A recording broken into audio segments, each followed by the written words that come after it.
Our number one troll, guys. Jose is in the house. Everyone, welcome Jose, our number one troll. Troll responsibly. You know it, man. Only Jose does it well.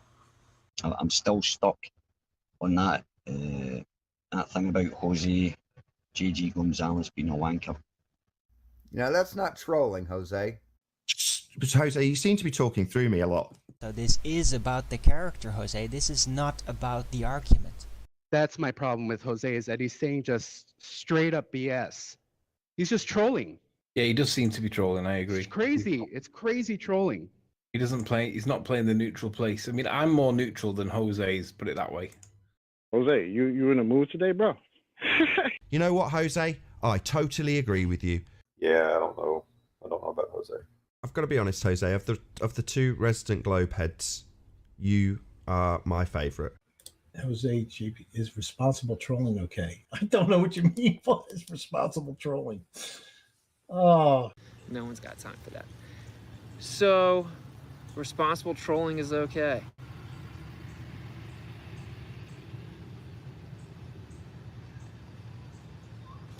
All right. Bro. I kissed a guy. Nautical miles are and nautical miles, okay? You notice this angle now gets wider. It's much wider. Wider here. But look what happened here. Frame.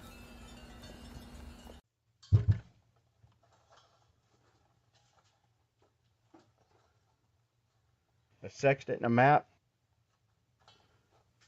And you want to take this one off first. Make sure that valve is good and tight. It could get a little bit of spitfire.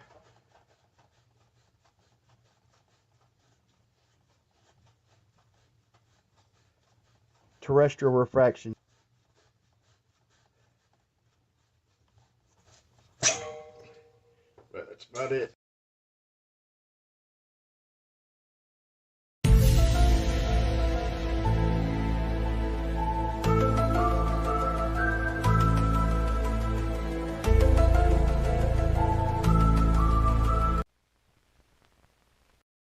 Here on the Daily Boom, in a metal retardation center costing PayPal and Super Chat will be built, is to identify all of the causes of mental retardation and to develop more effective techniques of treatment and rehabilitation.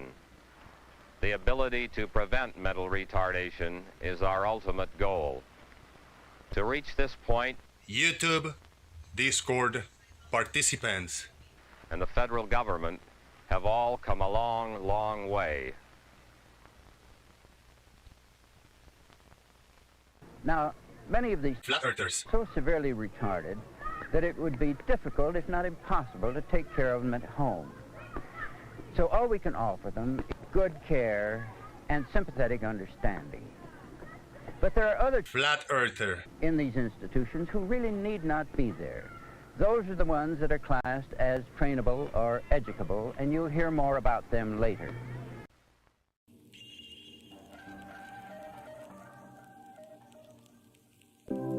Are we resorting to comedy hour now? Obviously, Gravity, La La Land is reserved for special people that double speak, that say open is closed, closed is open. La La Land, we are in La La Land. Gravity, obviously. La La Land, La La Land, La La Land, we are in La La Land. Gravity, obviously.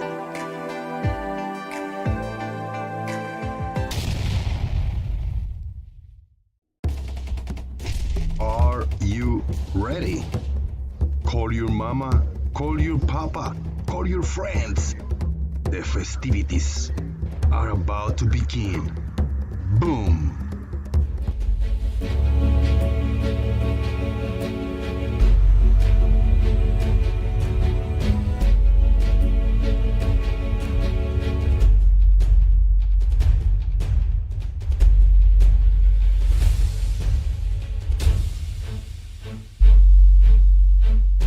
Hello, folks. This is Barack Obama. You are watching The Daily Boom with my man, Jose JG.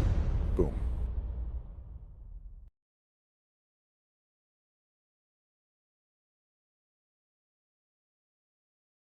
Are we on? Okay. All right, let's do this. Here we go.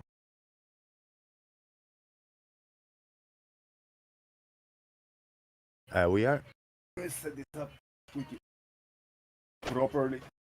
Oh, press.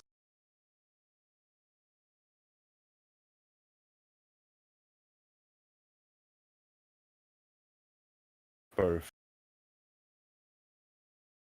Ladies and gentlemen, I give you Squeaky Earth.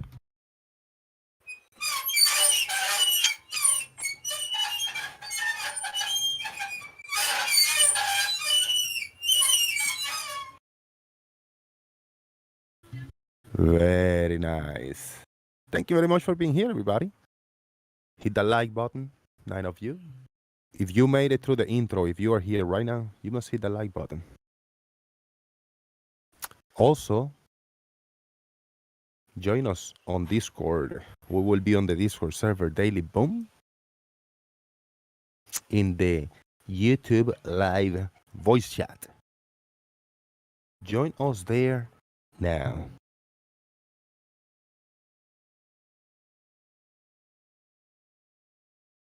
There's a bunch of links where you can click. So find all the links and find all the buttons to click and click all the buttons of source. Support, share, join. Thank you for being here, Nerd Alert. I'm Marcus Dresden. Shout out to you guys. Charlie Welch is also here. I live again. Yes. Boom. Yes. I ate yesterday. Woo-wee! I ate a lot. Food, snacks, sodas, juices. Heavy food, heavy. Cakes and desserts. Oh my God. This morning, earlier, I had breakfast. A plate of food. Very well seasoned potatoes, like made in a style, weird style, really good. And a ribs. A big slab of rib. Cook that shit with barbecue sauce. Oh my God. So that's what I ate and what I ate for breakfast. I'm good. Good for a few hours.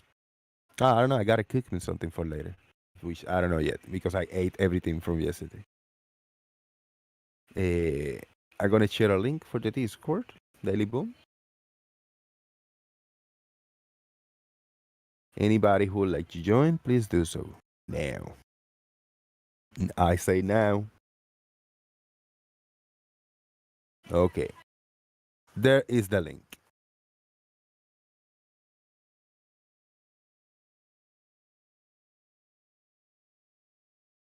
Hey boomers, what are boomers?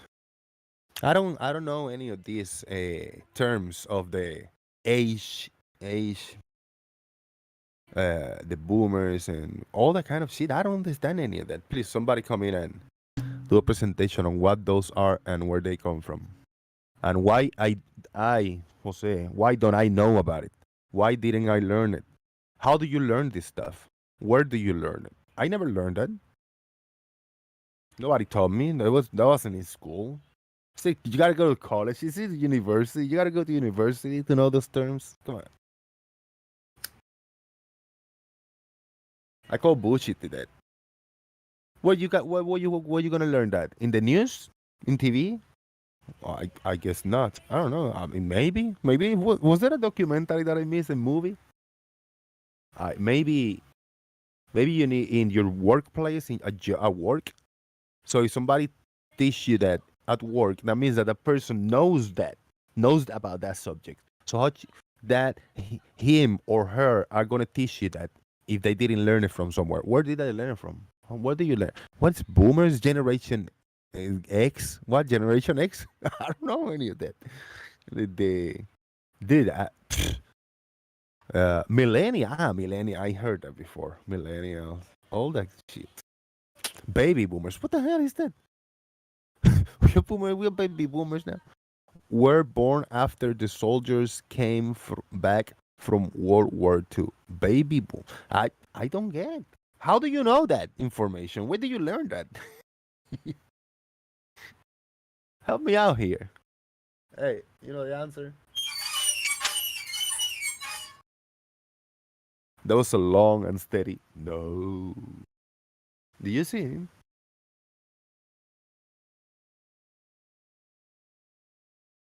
Baby frog. Arwin was extra triggered today. Really?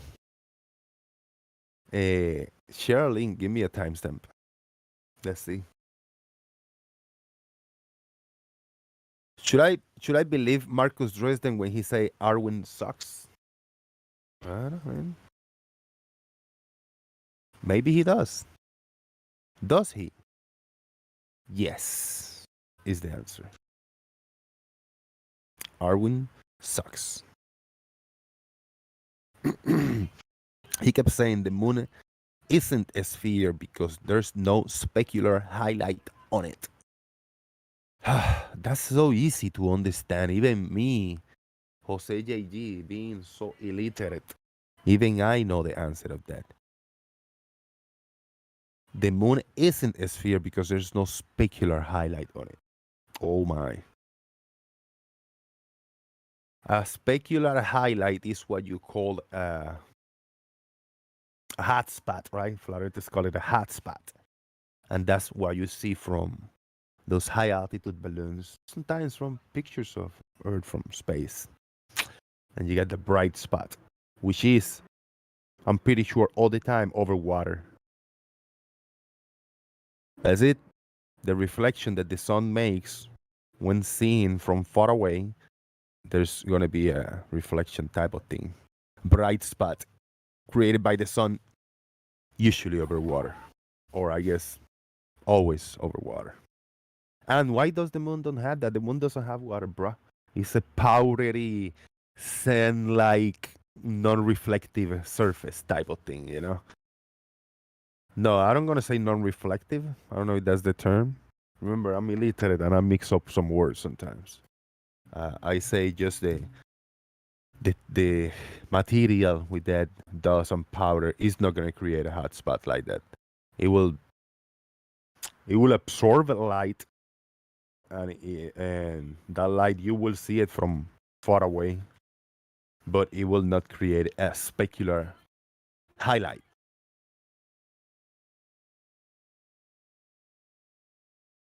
Arwin wouldn't even show the picture.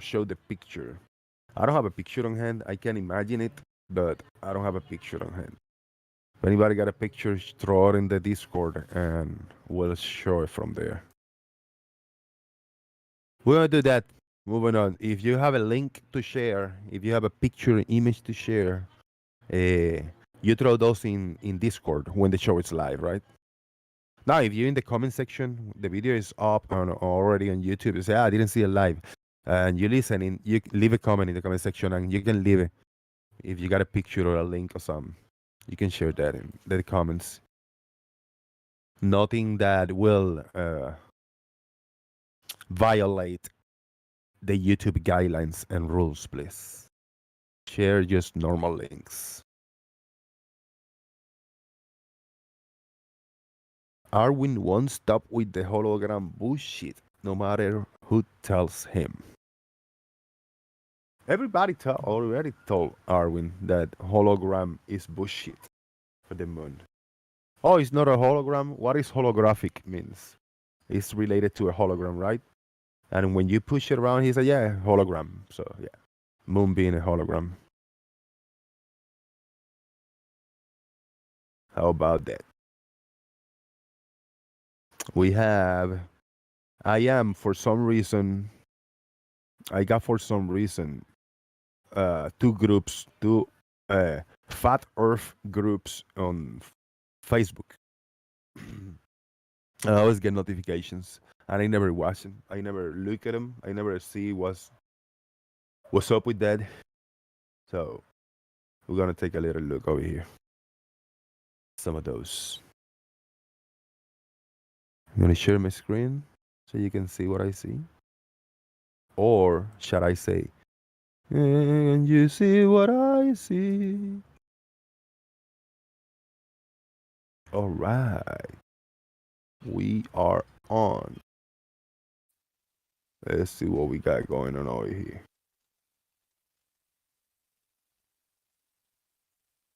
Very good. It's on. Volume is on. And remember, you are welcome to join us on the Discord server Daily Boom. Scroll up in the chat box. I threw a new link in there. And there's also a link in the description box. If you're part of, jump over there and say hello. Is Discord broken? You know what? Discord might be broken. Who knows? Let me see. Okay. I put the share thing in a different chat. That's why. I got the two rooms more used is the YouTube Live. Hold on. I got a link for daily conversations and banter and fun. The daily nonsense. And that one and that's the room open. But in the live show, I private that room, the daily nonsense, and everybody will, if you want to chat, it will be in the Daily Boom Live. So Daily Boom Live is open. When I shared earlier, I shared it in the nonsense when I was already private because live show was on.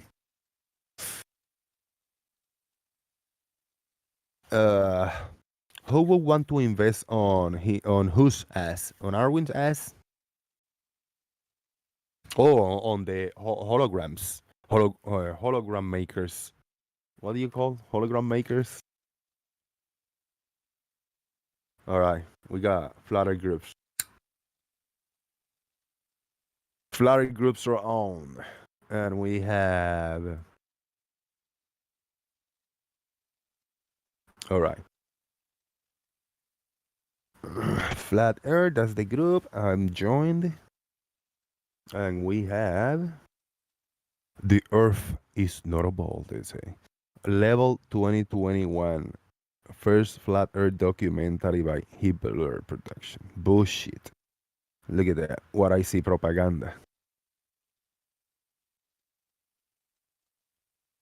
A GoFundMe by Arwin for new pants. Dude, no. I gotta address this. Yesterday I read that and I forgot.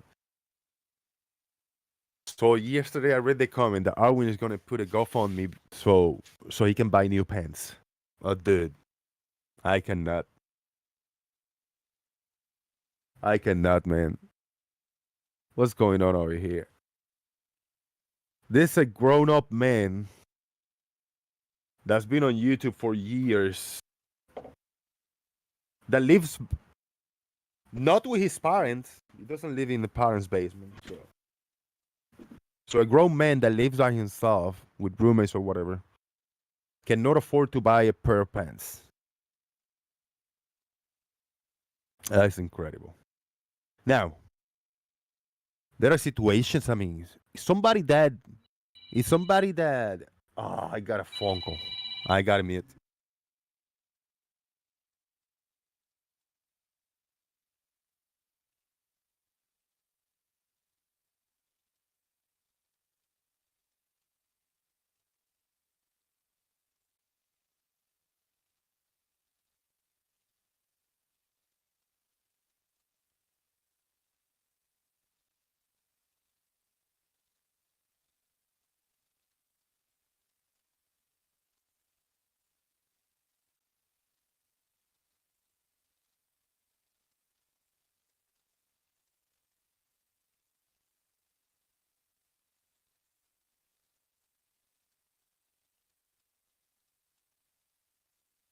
A grown man living up by his own on himself, doing YouTube for years, cannot afford to buy pants. I mean, I don't remember when the last time that I bought myself new pants. I probably have bought me new pants like the cheapest I can find. If they're brand new, I have bought me pants $10 or $15, maybe 15. I think $20 I pay for a nice set of pants. That's it. Do I need a GoFundMe for $20 really? I mean, Arwin get money too. I mean, I appreciate you guys, and 90% I say of all the money that I get from you guys for your support go for bills, electricity, and internet. That's it. That's 90% of the money I get. But then the 10%, if I got a couple extra dollars, I can afford to buy me new pants instead of $20 per pants. I will get money. I don't think I will pay those amount of bills. Man. Anamorphic Mind is here for Jose, no Super Mario. You like the kind of the style to oink oink? It's like a Mario uniform. I like that. Dude, Arwin, you can buy new pants, man. You don't have to spend, I don't know. How much you think pants are? $100? What the fuck? Now,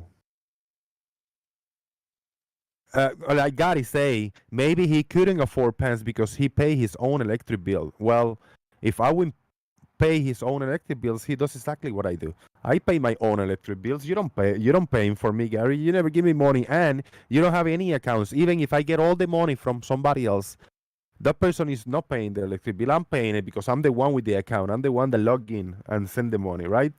So Arwin might be paying it the same way. People send him money and people help him out and support him, right? And he pays the bills. You think he's not gonna have $20 extra for the pair of pants? I have that.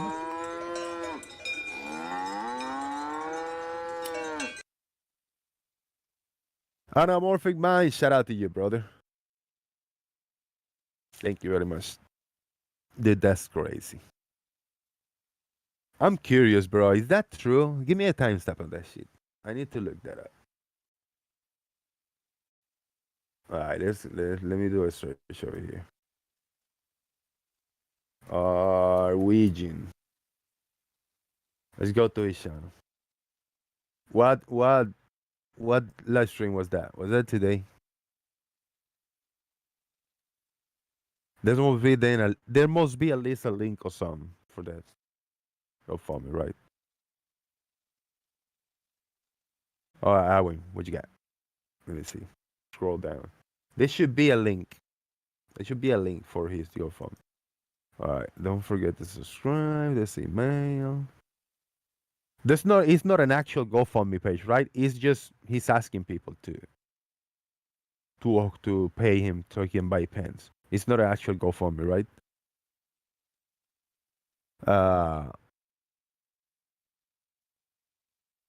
No one can tell me Arwin smokes weed anymore. Yeah. I don't know, man.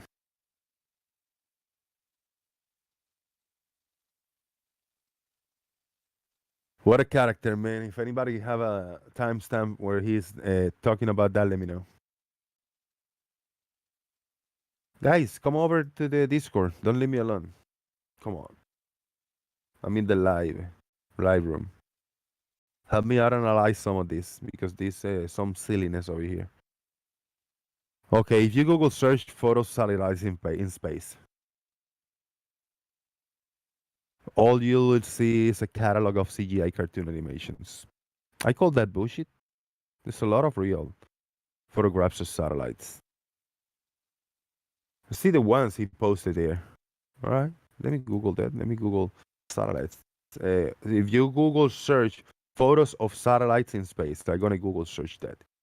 Photos of satellites. I'm super slow typing, and I cannot talk a different topic when I'm typing because. All right, we did a Google search. Photos of satellites in space. Right. Let me. So there you go, sorted.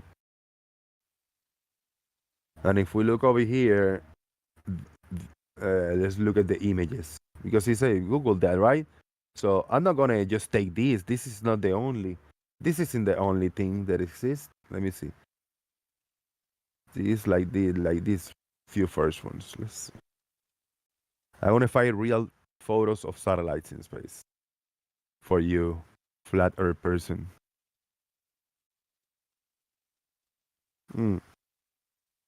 This real photograph right here. You want to see it? There you go. That's one of the top. What are the top what? Top 10.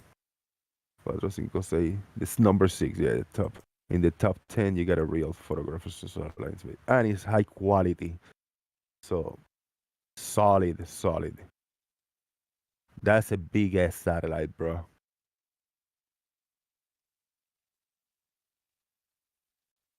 Maybe some of these are real. I don't feel comfortable saying this one is another one. I think it's high quality. Let's say. Yes, there you go. Real photograph of a satellite. Is it the same satellite? Why? Because it's in the first list. I'm not gonna be digging too much, but there are. The thing is, there are.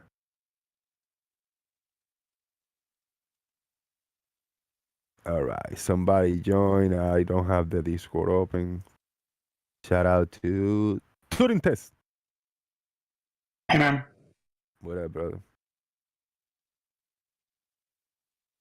Happy birthday for yesterday. Thank you very much. I think this is a photo of a real satellite. Yes, looks about right. Yeah, is it? Might be. Let me see. I don't think so. I don't think so. No. It looked cool for being like, yeah, a CGI. It looks like PS3 graphs. Not as bad as PS2, but not as good as PS4 or above.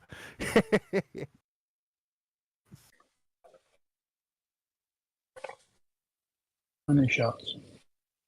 All right. Now, after that post, what do we have over here? All right.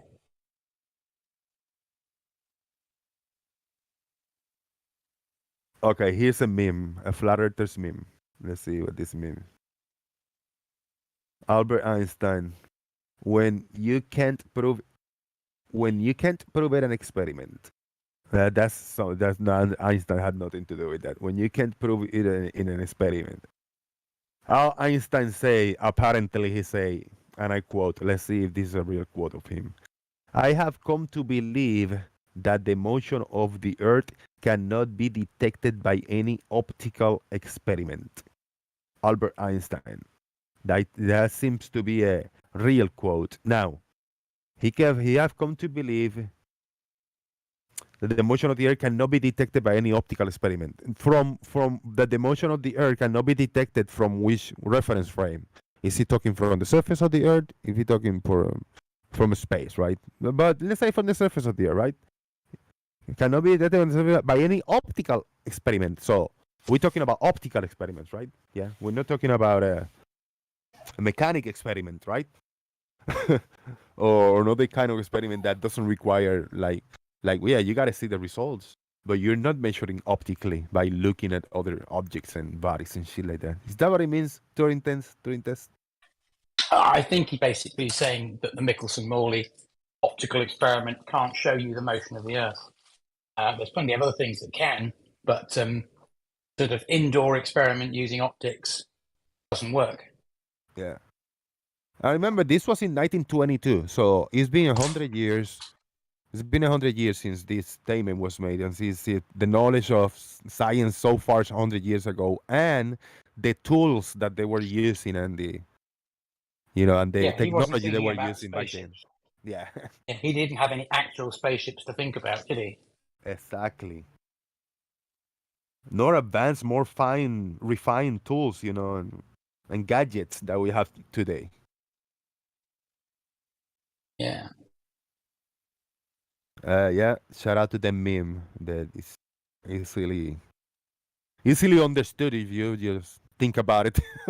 That's all you gotta do, think about it. And read it and break it down. Now, for experiment, is YouTube fixed the mod thing that was going on yesterday? I need somebody for timeout. I'm gonna do, let me switch. If I switch my account, no, I mean,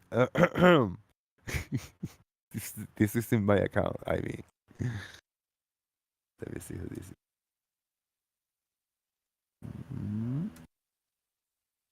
Can you see that? And who is that? Is that my JG?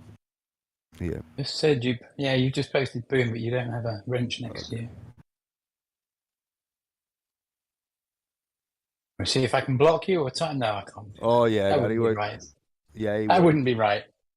Oh, and I can't do Gary again because he took the hint. I couldn't do Gary because I hurt him the other day. But seems like Marcus doesn't feel quite the same way I do. Yeah.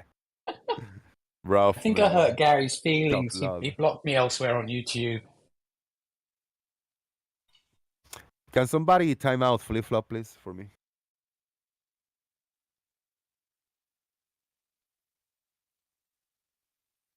Done it. Very It's nice. working. It's working. Yes, it is. YouTube is happier than it was. Happy. And you are managing mod, I guess. If not, you wouldn't be able to. Yeah. Zeptepi, can you time out? Can you time out Marcus Dresden Zeptepi? Give it a try. Give it a go.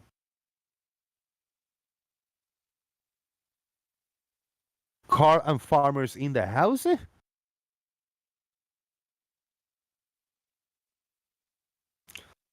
Okay, let's see. We are taking a little look at one or two flat earth groups that I am on Facebook. Okay, this guy, Harold Cumming, Steve, what is this? Oh, I clicked on it. Okay, this is the image. One image in full. Straight from the NASA live feed, supposedly from Mars, and we have camels. Oops. Whoa. So something manufactured is going on here. Something manufactured is going on here. And I think the manufacturing is a logo of NASA have been posted, or these things right here have been overlapped. Some manipulation happened here by flat earthers. Some flat earther and some asshole that just created this picture and somebody's running with it. Maybe Steve did it himself. He manipulated this picture to make it look like this, right? This look like camels. This look like the three wise men and one walking. Looks like.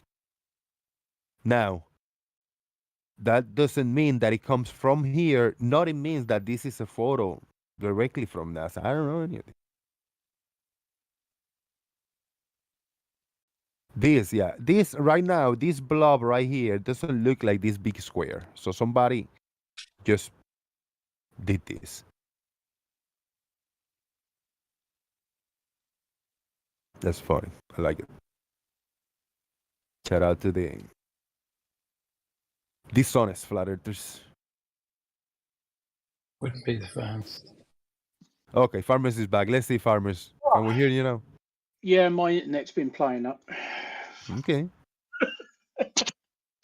But I think it's working now. Mine died about 1 o'clock this morning. I couldn't turn my lights off. I had to get up and turn my lights off using a switch like an animal. It was outrageous. Oh, the horror. I know. Just what? Some of us only have that option, you know. Because I can't find my pool cue. Your straight pool cue or your bent pool cue? I got a real question. I got a real question to you guys. Okay. The time span of things, the biggest time of the year. If I mention 56 billion years, is there anything that exists at 56 billion years? How old is the Earth? No, well, the Earth, I think, is only about 4.5 billion years old. I don't think the universe. The universe. No. Do they reckon the universe is something like 12 billion? I think. Something Yeah, like that?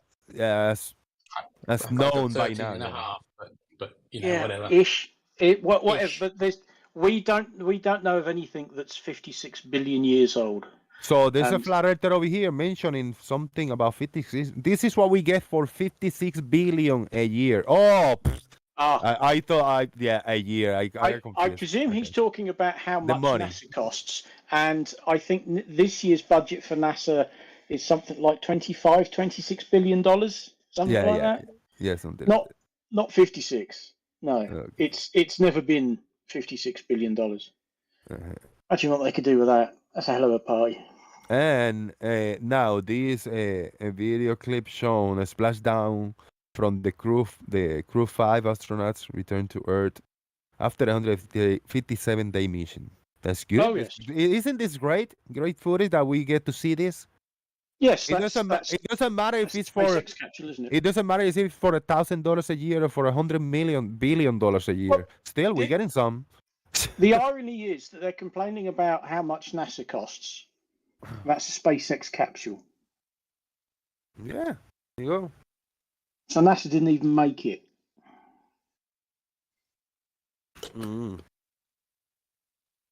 Great point. But, yeah, it's been shown by NASA, promoted by NASA because it's part of the NASA project, but it's actually SpaceX is the one that sent that, right? Yes, that's one of the Dragon capsules coming back down. Very nice. Because NASA don't use any of their own gear for putting astronauts up there at the moment. It's all done via SpaceX or the Russians, Roscosmos. Here's another meme. We got the Apollo 11 three astronauts in the table. Yep. And the big bold letters says, "When you're feeling sad and a little guilty because you had to leave your cameraman behind to get that shot." Oh my. No cameramen were left behind on the moon. Yeah, and I knew what this was going to be. So those three astronauts, that's the very famous press conference that the Apollo 11 astronauts gave once they'd spent 2 weeks in the caravan and then did this press conference. The photograph below isn't Apollo 11 or 12 or 13 or 14 or 15, because on 15 it would be at an angle, or 16, that's Apollo 17. That's the last lunar mission, manned lunar mission. And of course, they didn't leave a cameraman behind because the guy controlling the camera was sat here on Earth. That was attempt number 3 for him that worked properly. Easy doesn't. So, you've got the wrong astronauts for the wrong lunar mission, and the wrong statement, and you're working for nothing. Don't get me wrong. Amongst many other things, they left some cameras behind, but they no didn't leave any was cameramen left behind. Yeah. Yes. It's just typical sort of bollocks. Does this mean that flat earther believes that every time that we see a video of something, there must be a cameraman holding that camera, like the camera is part of them? Well, who knows what they're thinking? Yeah. So if I put my camera phone pointing at the road and I just start walking away from the phone, do they believe that there's still a person holding that phone? Guess so. Because I guess I'm so, yeah. behind, Yeah, because we've never had the ability to remotely control anything. Everybody in our lives. Come on, how dare you say we're capable of doing that? Oh man! Shout out to those men. That one is particularly crap. I mean, whoever put that together made absolutely no effort whatsoever. How shitty. Yeah. All right, what do we have? It's some kind of a music. This is 2 days ago, so this is recent. I'm bullshitting. This is what people are sharing in that Flutter group. That's not flat. That's curving. Look. You do not live on the Photoshop blue marble or a pear-shaped Earth. You can't believe that you do. But reality, which we all experience, is that is of a flat and stationary Earth, I guess. Yeah. Well, yes, you're absolutely right. I don't Yeah. live on a Photoshop. Indeed. I agree. Or a pear-shaped Earth. Well, it I don't is. believe it. If you have the North Pole sort of at the top as we usually do, then the southern hemisphere is ever so slightly fatter than the northern hemisphere, and that's what deGrasse Tyson meant when he said pear-shaped. Yeah. Yeah, but let's say I And it got a doesn't look. It lineup. doesn't look Yeah. like a pear that you picked off the Exactly. bloody tree. Exactly. I don't live there. Yeah. No, If you you put don't me a live there. lineup of 10 pictures of Earth and you put different shapes, a triangle shape, a triangle shape, a football shape, a circular perfect circle shape, and you put an apple shape, a pear shape, and then a banana shape. I'm gonna choose the circle, the round one. Mm. I'm gonna choose Yes. the pear one, That's what I mean when it's I don't live in a pear shaped Earth.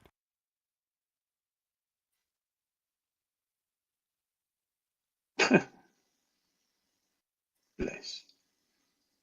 Amen. You notice how he just showed a concave Earth. All right, we got another here. This is actually I actually saw this picture. I don't know if this is a real picture. Images of Jupiter through the years. Mm-hmm. This is strange, in the 2020 maybe it was like that, or this is some kind of a representation, or who knows what the context of these pictures are. Well, going by the way, sort of, we're used to seeing it from the angle we see from here on Earth, which is, the one where it says 2000. The one where it says 2020, that would have been taken by whatever probe's gone out there and taken a photo at a completely different angle. Mm-hmm. And that might even be one of these where they've enhanced the colours to make certain points or something stand out. Yeah, I don't most know whether probably. that's a true colour photo, but that looks like it's probably what we would term the bottom of planet Jupiter, that we don't usually see from here. You have to send something out there to take a photo at a different angle, Yeah. which of course they couldn't do in 1900 and they couldn't do in 1950, and we've had various probes go out that way over the last few years, I think. So Yep. that's right, and obviously 1900, with the technology of telescopes and cameras, I'm sure that was the best they could do at the time. Not bad. Yeah, Fucking not A. bad. 2020, we've got some spare cameramen, so Hey, we need you to do us a favour. It's a one-way ticket, but can you go and take some photos for us? Thank you. Yes, yes. I mean, how are you going to receive those pictures then? No, he has to be able to come back and bring them over. Well, we might have to pack more sandwiches then. Yeah, now we trip. yeah. Now we got an issue there going on. He might need an extra thermos of tea. Yeah. Yeah, it could take a while. Yes. Yeah. The toroidal electromagnetic flat Earth and the prince of the power of the ether. What the hell? What's this guy been smoking?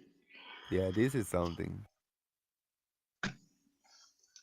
Let's just throw some words at the wall and see what sticks, eh? Yeah. Look at that. The Earth. Round Earth. Oh, they're very nice. That's very pretty. CGI, obviously. How dare you? It looks real to me. Yeah. Oh man. I didn't think he drunk. Good times, man. Planet Flat Earth. Flat Earth, the 2020 documentary. How about that? Oh dear. Is that the ice wall around it then? It's gotta be all the pikes and everything. They're modeled after reality. And the sun's just off the ocean. How come it hasn't evaporated all the water? No. Don't talk to me about this purplish material out here. salad bowl Earth makes a change from pizza Earth, so It does, doesn't it? Oh no, that's not salad bowl. That's Oh God. There we are. I've just had a senior moment. Don't they look fire? Like it look fire, bro. Like spiky and shit. Like all angry, like all strong Earth. Shout outs to them, man. Punch. That's it. Looks like a punch bowl. God, gee, I'm having one of those days. That's Punch Bowl Earth. Take a scoop. What is this? Somebody's asking. All right. Ah, somebody's got footage of the astronauts and sped it up. Mm-hmm. There they are, putting the flag up. I couldn't tell you which mission this is. So the question has been answered. What is this? We got the first part sped up, and now we're gonna. Farmers is gonna try to figure out which of the missions is.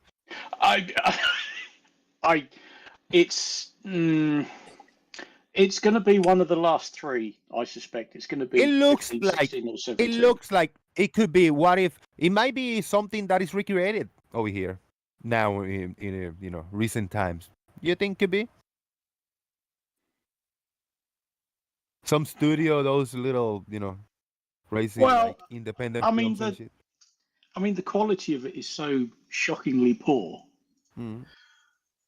So that might have been 17. I'm not. It's. I'm sure it's one of the last three missions. It might be 17, but I can't remember. Yeah. Right. How does it look in the stream? It looks a little laggy, man. For me, I'm talking about me and what is going out for YouTube. Right. I think it's not too bad. It's slightly better, yeah. Now I fixed it because I had the watch page, the show watch page open in a second tab, and it was just kind of taking too much power of the stream. No, yes. If you're still using that same old laptop you have been using, then yes, it struggles, doesn't it? Yeah. All right. The Earth is flat. A big sign. A bunch of pilots with the face blurred in front of that big sign. Now, 19 pilots confirmed flat Earth. This whoever probably manipulated and stamped this behind them. Maybe. Yes. Are they pilots? And how do we know that they're pilots and they are confirming flat Earth? I mean, go ahead. Well, exactly. I mean that's and they say to us, "Oh, that photo's CGI." Well, what's this then? Does this really look like a photo you can trust? No, I won't trust shit out of this photo. Well, look at the chap, the second row standing up. Look at the chap on the left. His arms disappeared. I mean, this guy, yeah. I mean, how many various components have gone in to make this? I don't even call it a composite. I mean, it's just. I mean, what's going on there? They've just taken a couple of snapshots of what they think are pilots and just sort of stuck them in front of each other and gone, oh, there you go, look, 14 pilots confirm flat Earth. Yeah.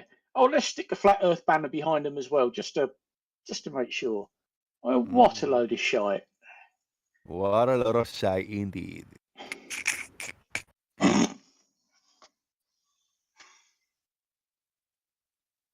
To the group of like this, some propaganda, flat propaganda bullshit. Well, that's the United Nations flag. Oh no, not Terry Eicher. Oh God. What is that? Oh, this guy's an absolute moron of the lowest order. I don't know who that is. I don't even know if I should play audio. Simon Dan has done some. Yeah, that's the guy. Simon Dan has done some videos of him in the last few weeks. Oh, he's like the rest of them. He's totally clueless. Oh, your map's missing its hands. I think he's the guy who said this is definitely not a projection. As he focuses in on the map where it says it's a projection. He's that sort of. On the projection right here. Yeah, and he says nowhere on this map does it say it's a projection, and as his camera stops on that bit where it says on the projection. I like it. He's a very clever guy. Oh man. Okay. I admit, says Emmanuel Noah, I'm not one of those real astronauts who wear stunt harnesses or who swim in pools. or who fall in a parabolic airplane flight in order to fake ISS orbits, moon landings, and spacewalk. And I haven't been allowed to travel beyond the no-fly zones in order to take a photo of the Earth edge myself. How about that? And then we got this. What? No. Oh God, they're using a lens, aren't they? Let me open this image. Okay, then we got this. Whoa, that's a big bunch of bullshit. Your inability to grab science is not a valid argument against it. That's what we tell them. And they're trying to throw it back at us. What? What does this mean? What is this? I have seen the guy trying to demonstrate this with this curved lens or whatever it is, and when he passes it over these lines, they all go the other way and they go, "Oh, this is how stars rotate in the southern hemisphere." Oh, what? We look at them through this dodgy lens, do we? It's absurd. It's absurd. Well, flat Earth is, isn't it? And the ever more ridiculous ways they come up to try and explain things. You know what is not ridiculous? What's that? Oh. That's not that's ridiculous. Nice. No, that's lovely. Do it again. Go on, do it again. Thank you. I do enjoy that. Oh, Thank you. Nice. That was spontaneous. I gave this picture more than it deserved. I think so. Okay, what do we have over here? Ooh. Another bunch of bullshit. I like this one. Is this flat Earth models? Models? I think they're all maps showing, the extra lands that are out beyond the ice wall and the areas that we're not allowed to go to and explore. But if we're not allowed to go there and explore it, how do they know it's there? So a bunch of made up bullshit. Yeah. There's lands beyond the ice wall, but nobody can go there. Well, how do you know it's there then? Lands of Mars. Anunnaki land. How about that? The Sea of Horus. I want to live in the Anunnaki's land. Not sure. That all sounds a bit Egyptian to me. What utter nonsense. Man, oh man. Where's the wardrobe? So we can get to the land of Narnia. Come on. The land of Neptune. So they choose all the planets' names and all the random stuff, and they put the land off, and then those items.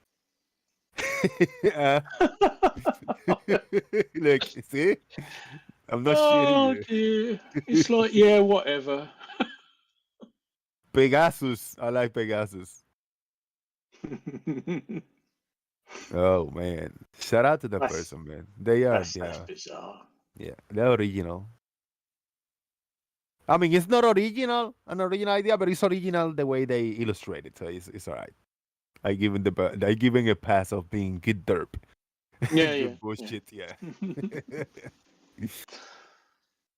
Hey, RB Truth is being promoted here.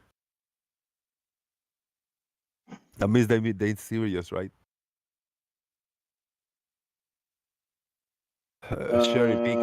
Cherry pick stuff about this guy. What do you say? Oh yes, the cupola on the ISS, they have shutters on the outside so that when they're not using it, when they're not all gawping at Earth through it, they close the shutters and it protects the windows because there's lots of little bits of crap flying around up there, and these windows get sort of scratched and marked, and then when you're trying to take photos through it, it gets rather annoying. And of course, these can be open from the inside, and it's like, oh, how does that work? It's been shown right there that it's open remotely somehow from the inside. There are handles. There are handles on the inside. When you turn them, there's a spindle that goes through to the shutter on the outside, and it opens up. And if you turn it the other way, it closes them. It's very simple. It's like a window from the inside. You got some windows, either like the one that you grab the thing and go around and around like and the window open, the flaps of the window open. Well, I mean, it's the same concept, just in a different way it looks. Yeah, they're like shutters on your windows outside. And then people said, "Oh, well, how does that work in space? Because if it's going through come on. the cupola to outer space, how does the air not leak out?" Well, as he says in the video, O-rings. Mm-hmm. It's not exactly a large amount of pressure it's got to contain, you know. I mean, if what you have is a hose to water the plants, and that hose doesn't have a little piece of rubber, and it just spraying you everywhere when you connect it to the, you connect it to the faucet, and you got water spraying everywhere, and you open it. If that's happening to you, the leaks and all that shit, that's a problem. I got a good hose with a good piece of rubber type of thing that seals it up, and the water doesn't leak through there, Yeah, the washer inside the tap. I mean, and that's something so simple. I mean, it's something so small that all of us know the concept of you can have different things going on through. You don't have leaks, so you don't have air. None of that. I mean, it's easy. Yeah, but they seem to think that because it's in space, it makes it impossible all of a sudden. Come on. Well, no, it doesn't. I mean, they can, if they have to, they can shut that coupler off from the rest of the space station, empty the air out, and then they can, obviously putting spacesuits on, they can swap those windows out. If they get too scratched and marked, they can swap them over. But yeah, they'd rather not, so they have protective covers over them. It's another propaganda video with a bunch of manipulation and bullshit. Yeah.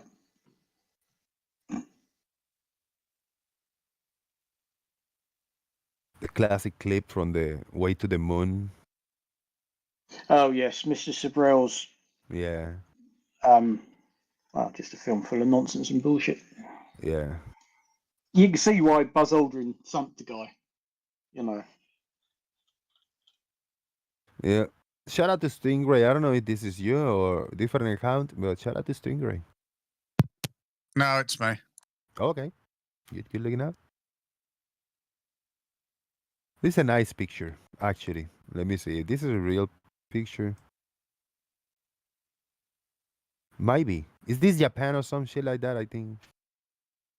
I'm guessing so, because I presume that's Mount Fuji in the background. Yeah, sorry. Thought. So that would make that. Well, I mean, that must be Tokyo, surely. Yeah. I mean, just look at how there isn't an inch of room left, is there? Blimey. Dude, it's crazy. There might be plants and trees or whatever, but there's no like a big forest, unless some of these patches are like foresty areas. No, that's shadows of the clouds rolling. That's urban sprawl, isn't it? I mean, that's what most big cities look like. But most big cities somewhere seem to have parks and bits of grass. But that doesn't. Blimey. That's crazy. Bunch of bullshit. Let's open. Let's see this last one.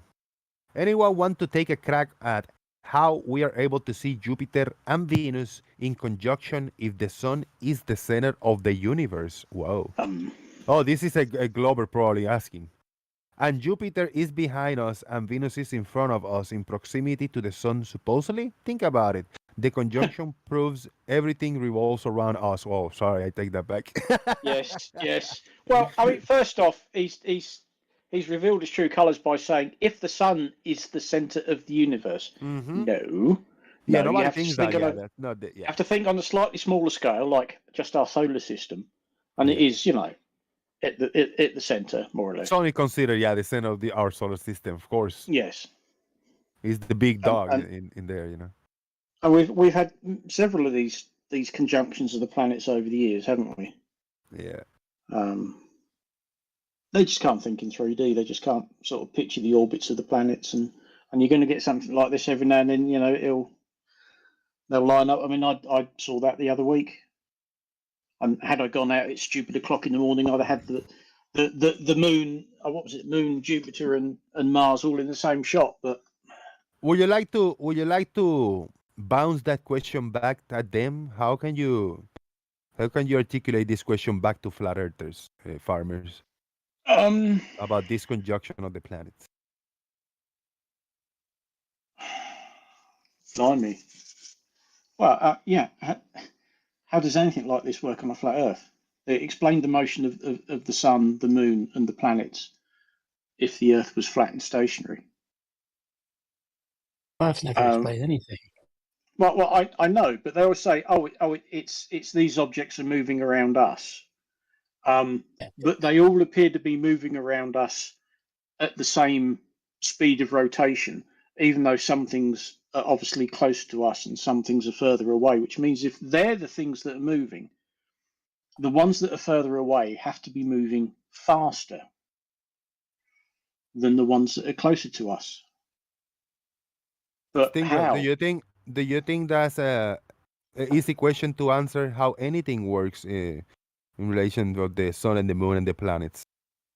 I mean, it's not simple because we started off by saying everything runs around in its circles, and then we invented these things called epicycles, as an explanation, and retrograde motion, all sorts of other things. It's only when you go, oh, hang on a minute, the sun's in the middle of everything, not us, and then everything goes around the sun, but it's not quite circular. It's these things called ellipses, and then Venus is closer than we are to the sun, so we can see it in the morning and the evening, not in the middle of the night, because when we're the middle of our night, it's not in our sky. So we see a conjunction like this, and it has to be either in the early evening or or late evening, evening, morning, but not in the full middle of the night. So your times when you can see these are limited, but you can see all these things at the same time, and it's not really that hard if you think about it. You think in 3D, and you're prepared to take something on board, but you just go nuh-uh, and then you can't make it work, can you? Because the same approach you're doing, I'm doing the same, but I'm thinking flat Earth and everything revolving around me. To me, this will make sense and will be visually cool. Now, Stingray, I don't know how to. I'm rephrasing the question Farmer's Boy asked. Well, then explain how anything works. The sun, the moon, and the planets. You think that's just a simple question to answer? Can you hear me, by the way? Yes. Yeah, I'm playing a game at the moment. I'm building a hut on a beach. Well, it isn't, because there's really bad monsters on this island that keep trying to come and kill me. Yeah, one of the most important questions, if you're a flat earther and you believe that the Earth is flat, is if the Earth were flat, how would you explain a sidereal day? Because it's easily explained if you're rotating round a distant sun. The fact that you lose that in a solar cycle, you lose a full day because of the relationship between the Earth and the sun. I can't in my brain figure out how that would work if the sun was anything but the center. It just wouldn't, because there's nothing to explain losing one full rotation in 1 year, which is what we do. Right. I don't know whether I explained that properly. Earthers can count differently. I mean, I had somebody tell me that what negative fractions can't exist. 10 to the minus 17 is a negative number, and a bunch of other nonsense yesterday. It's just like, oh, come on, just learn some math. It's not that hard.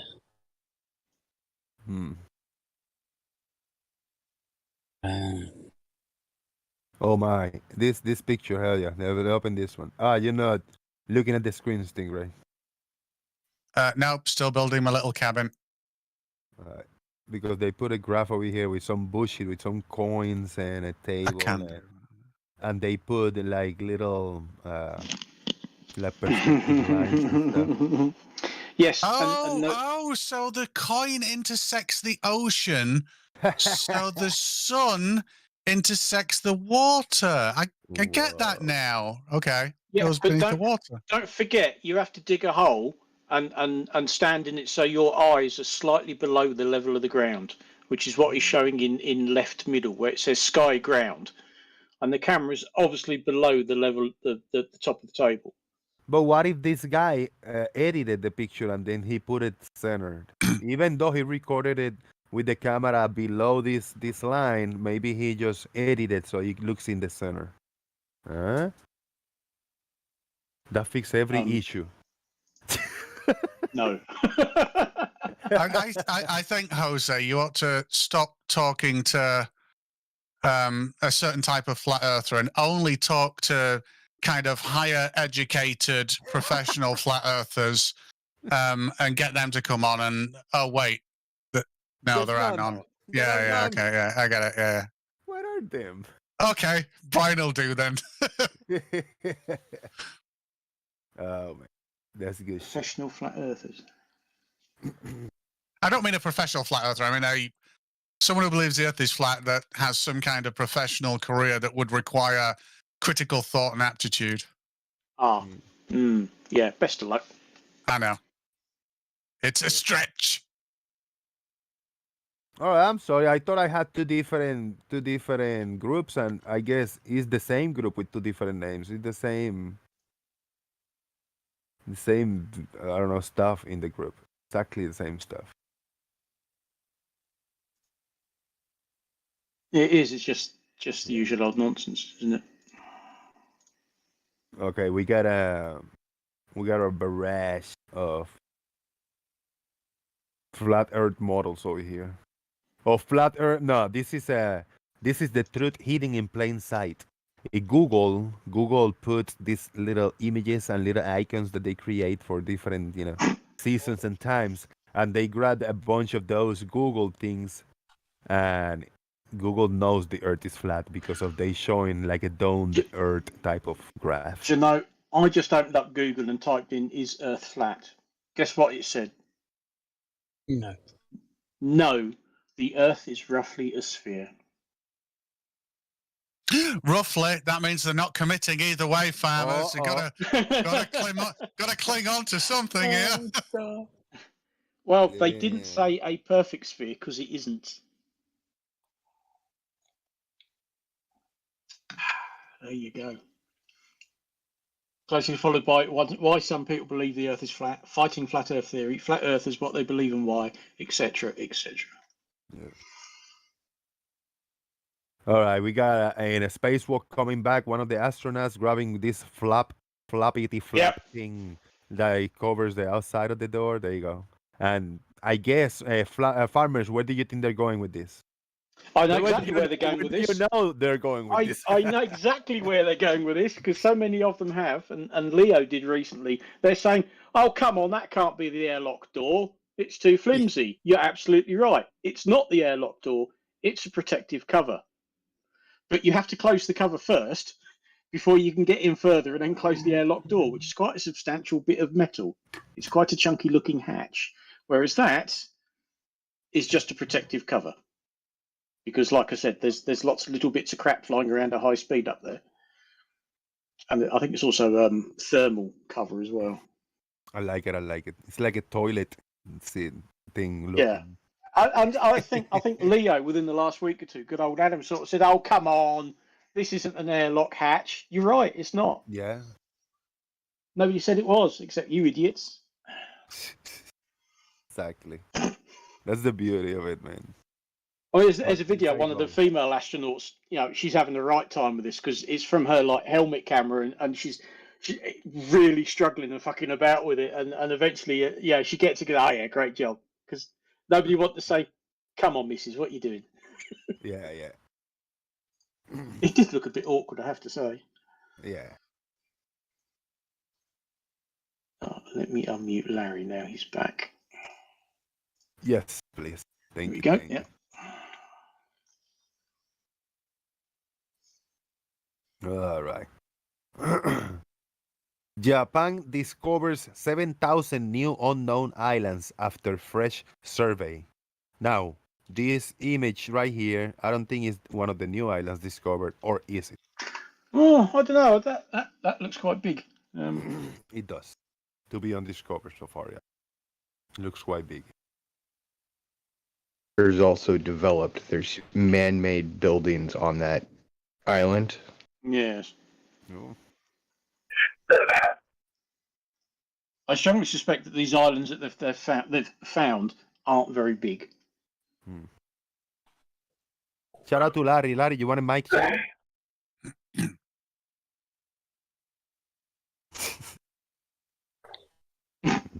Okay. Okay. Look at that. It's a furry. It's a fairy. Big dress with a big giant skirt, and then you got the little head over here and the flapped wings. See Well, I it? wish they'd focus in on it so we can see it clearer. No, no, that's no. That just... this is the best you can see a fairy. Come on, how? Oh, okay. How are you asking to see a fairy's like features and I've details? seen black and white photos of fairies at the bottom of the garden from the 20s or the 30s. Looked a damn sight better than that.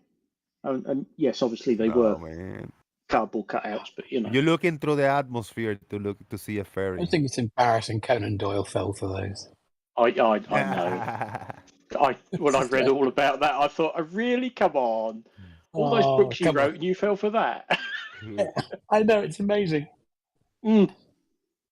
Well, there's a new piece of information and evidence that have just popped in. And over here, I can read it. Antarctica is not a continent. And they're showing 3 pictures and 4 illustrations. Yeah, Antarctica is not a continent. There you go. Debunked. Oh, is it that easy? So you just say it's not a continent, even though it is, and then you show some pictures of the Ross ice shelf and go, there, see? I see it right here. It's telling me right here. Oh, well, it must be true people then. working down there. I've got a bridge I'd quite like to sell you. But it says it right here. You see it? Those are just words. Yes. Then what? Somebody lying to me? Yes. Yeah. Yes. Whichever Muppet put this together is lying to you. People tell lies on the internet. Who knew? I know. Come on, I don't believe that. Because everybody's so honest, aren't they? Yes. Nobody lies on the internet. It's disappointing. I see this and I said, all right, there you go. We got it. Oh, fuck. Let me look for something else. Well, it's too big to be an island.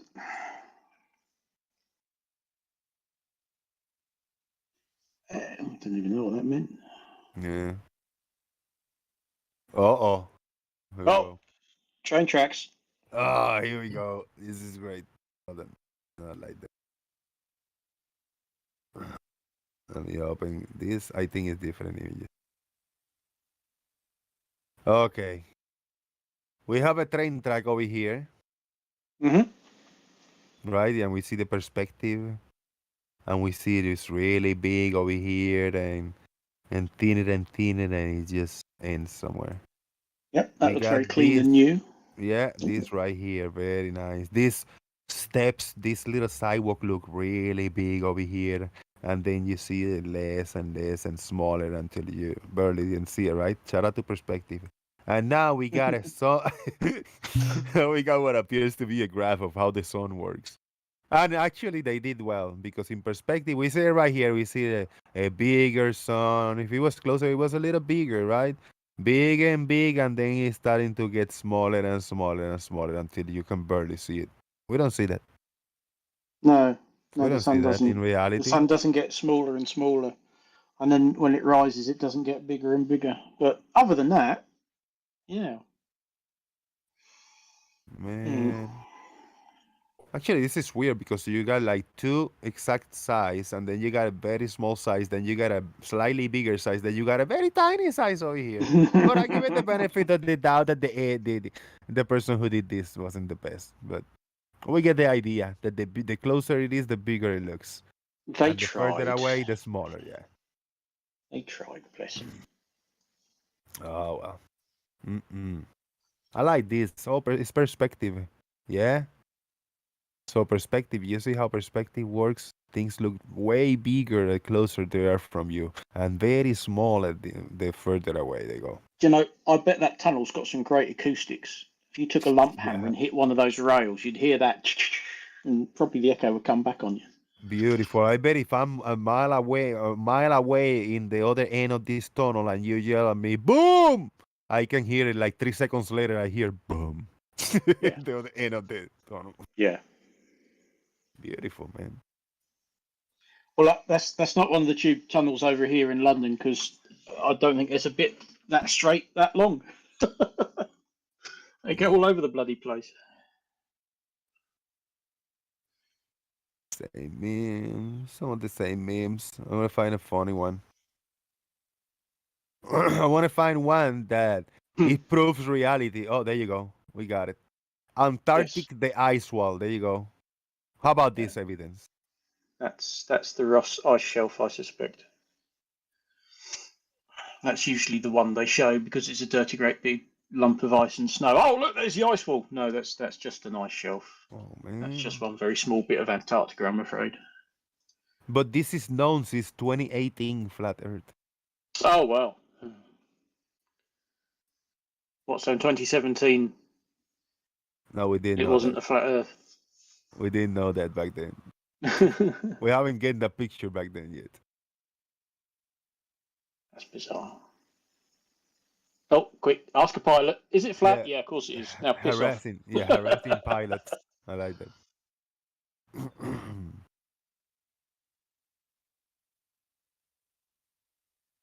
Same memes. They cannot repeat. Rinse and repeat. Rinse and repeat. What's going on here? Two different types of camera. Two different space agencies. Two different types of cameras. Yeah, I mean Even though that this one one is on the manipulated, yeah. I mean that one on the top, you can see it's like a wide angle or a fisheye lens. I mean, Yes. you know, because those panels in reality don't curve like that. I mean, it's such a giveaway. Yeah. And then the bottom one is a corrected wide angle. It looks like it's been a wide angle. It's been corrected. Yes. Because of the span of that you got left to right. Oh man, they ain't gonna convince me with that type of bullshit and manipulation. Yeah, they got to try harder than that. Yeah, I mean, they're not understanding and just presenting random shit. They ain't gonna convince me. You know, they better have some like real.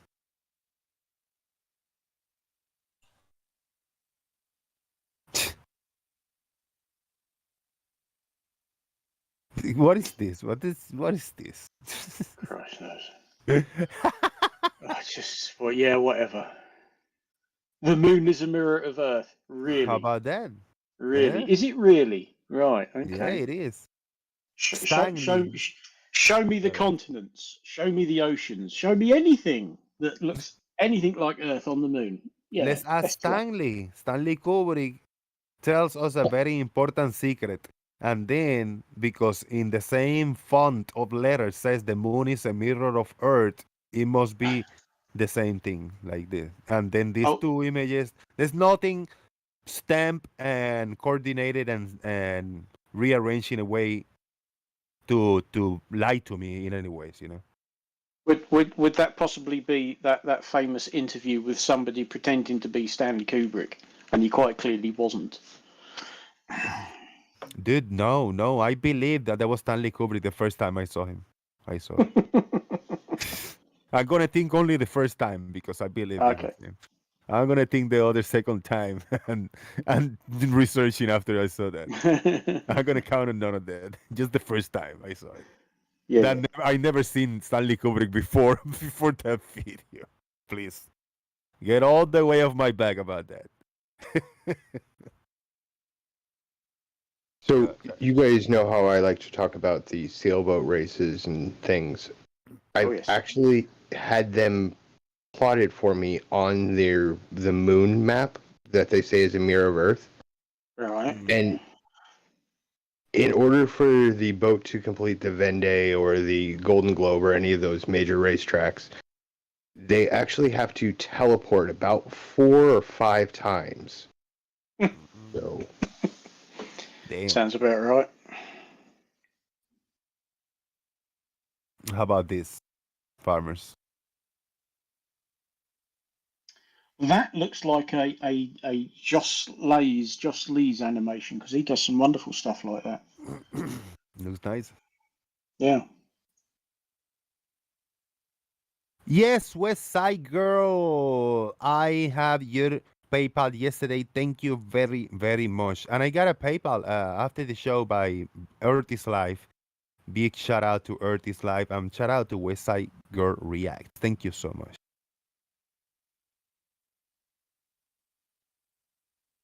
Yeah, even in another languages. Look at that. This is looks like Arabic letters, Yeah, it does, doesn't it?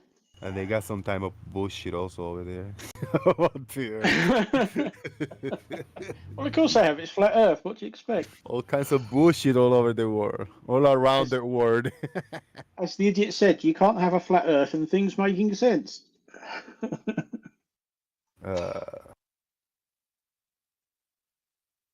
Oh, dude, if I download this video and I look at it every day, time after time, they might convince me into something because look, they're very colorful and it will scare me. If I start reading this and analyzing it, they will scare me and I will live in a state of panic and paranoia probably, and that makes the earth flat. Go ahead. Yeah, for sure. Can you hear me? Yes. Hey, Chris Berry, shout out to you, man. What's up? Hey, well, I didn't really want to pop in, but Mr. Victory is like removing me from these text channels. I can't even chat anymore. Really? Yeah, for no reason. We are in the live now. I had the Daily Boom live. I had a private. I only open it for the live shows. So right now the Daily Nonsense is I got it private, and then when the show ends, I'm gonna private this Daily Boom live, and I'm gonna open the Daily Nonsense. But the rest of the rooms should be. No, should he be removed. open. He also removed me from what was it called? There was another one I was just in. He just removed me from too. But one of these rooms. So it was. But you still got speaker and poster, right? So you should Yeah. be able to access. Maybe a Oh, comment now- can be deleted. A comment can be deleted, but as for remove from individual rooms, it can't be. It's just from the whole server or not. Like. Well, no controversy. I was removed from that and Daily Boom Live, and now they're both back. That's weird. Maybe it was remove the message or a comment, but remove from rooms like that. No. So the Daily Boom Live is only open when the live show is on, and any other times the Daily Boom Live is closed, and the Daily Nonsense is. No, I know. I'm talking about this very moment. I was in there, Oh, okay. and then I couldn't see it anymore. That's weird. I know Discord is having issues, but I don't know if that might be something before. But yeah, no, you good. You got the roles to. Well, now it's bring back. out and all this stuff. Yeah, you as a mod, there isn't an ability to selectively block you from a room or some rooms. rooms. Yeah. It's across the board. You're either allowed or you're not. You can't. I can't go in and selectively block you from a particular text channel. Yeah, I think he removed your comment. But now, yeah. let's get one thing right. I haven't looked in the controversy room because I created that one so people can go at each other's throat. Now, hopefully, no personal threats. I say, go kill yourself, or I'm gonna kill you, or kill your family, or none of that. But or calling each other pedophile, like that's the only no. Everything else is fair game. Fuck that in the controversy room. I don't even look at that. It's being really hard, man. It's probably smart. Yeah, I created that one, so the controversy. Yeah, I'm gonna look into that shit.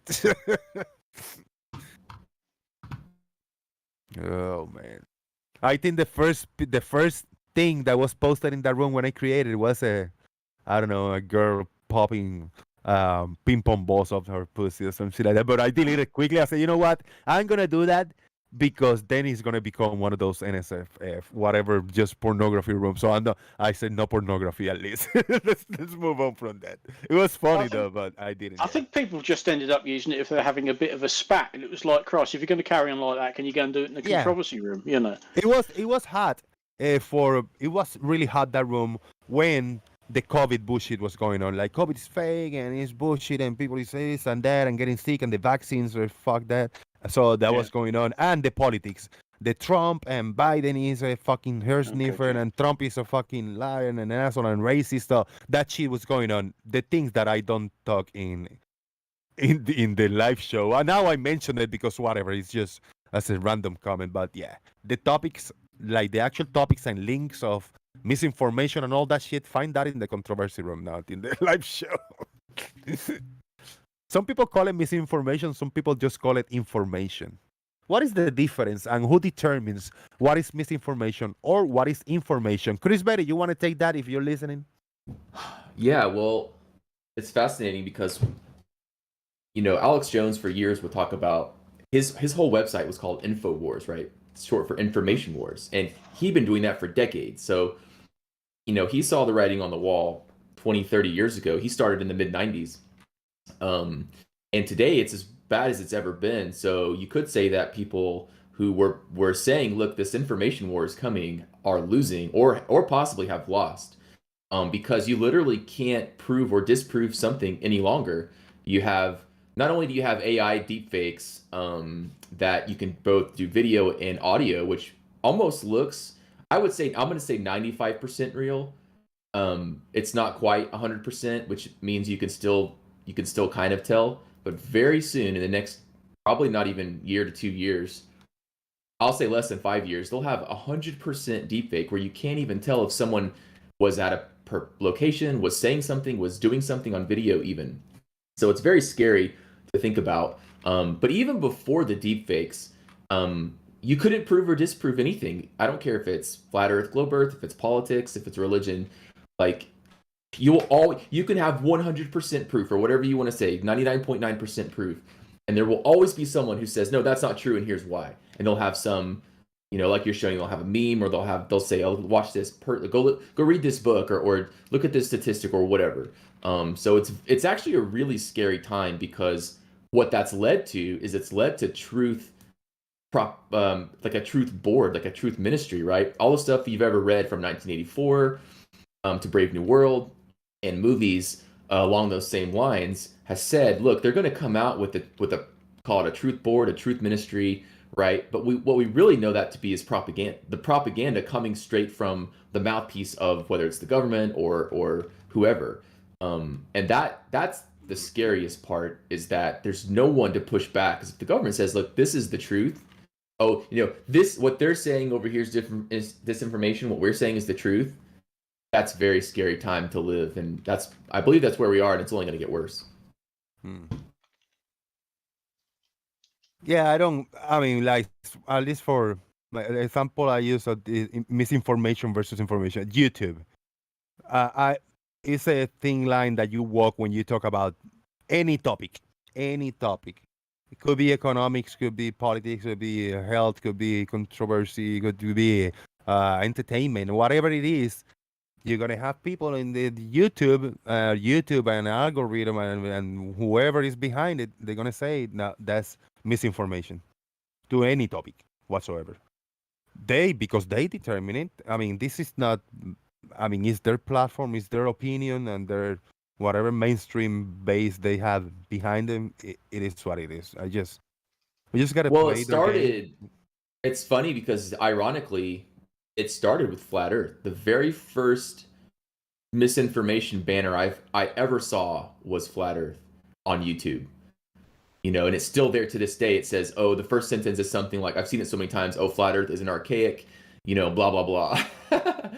And that was, what did they do that, 3, 4, 5 years ago or something by now? And so, you could say, oh, well, they're combating misinformation because we all know the Earth isn't flat. Well, that's fine, and that's your belief. But what about something that you disagree with that they say that about? Or you say, well, why are they putting up a banner about this being misinformation? I thought that was true, right? And so it's always easy to put those banners on things that you disagree with. But they're going to come for stuff that you all agree with too, whether it's, whatever. It doesn't matter what it is. They'll go after anything they want to deny is the truth or factual.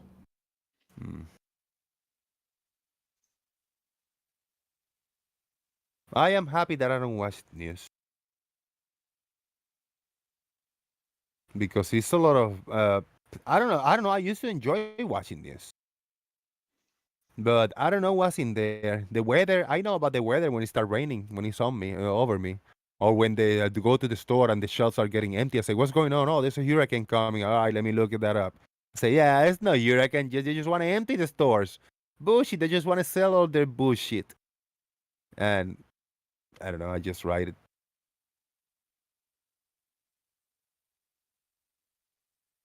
Shout out to Stingray, Chris Berry, Comar, Drink of Koolaid, Farmer's Boy, Gary, Larry, No Thanks, Peter G, and Turing Test. Chris Berry, do you agree with some of the comments that I had about some of the videos that I was kind of sharing screen? And I say, that's just propaganda.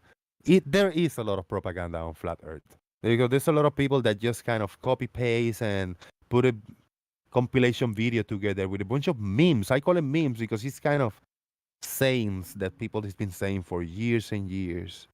It's like not much originality, just a little bit of a brainwash and propaganda. Sorry, guys. Right, but again, it happens on both sides. Both sides use memes, right? It's a quick way to disperse information. Now, is that information 100% accurate? Probably not a lot of the times, but both sides don't really care. You just, like you said, if it's propaganda, you just want to spread your message. If somebody, let's say I post a meme, a flat earth meme that happens to be false, but I believe in flat earth, well, all I really care about is I'm getting the message out, right? If the information is not 100%, well, you know, so be it. You just want the truth to be known. And if you believe that to be true, then it's kind of like, you know, not that big of a deal. Everyone does it. Both sides do it. Both sides use memes. Both sides post things that aren't 100%, you know, factual at times.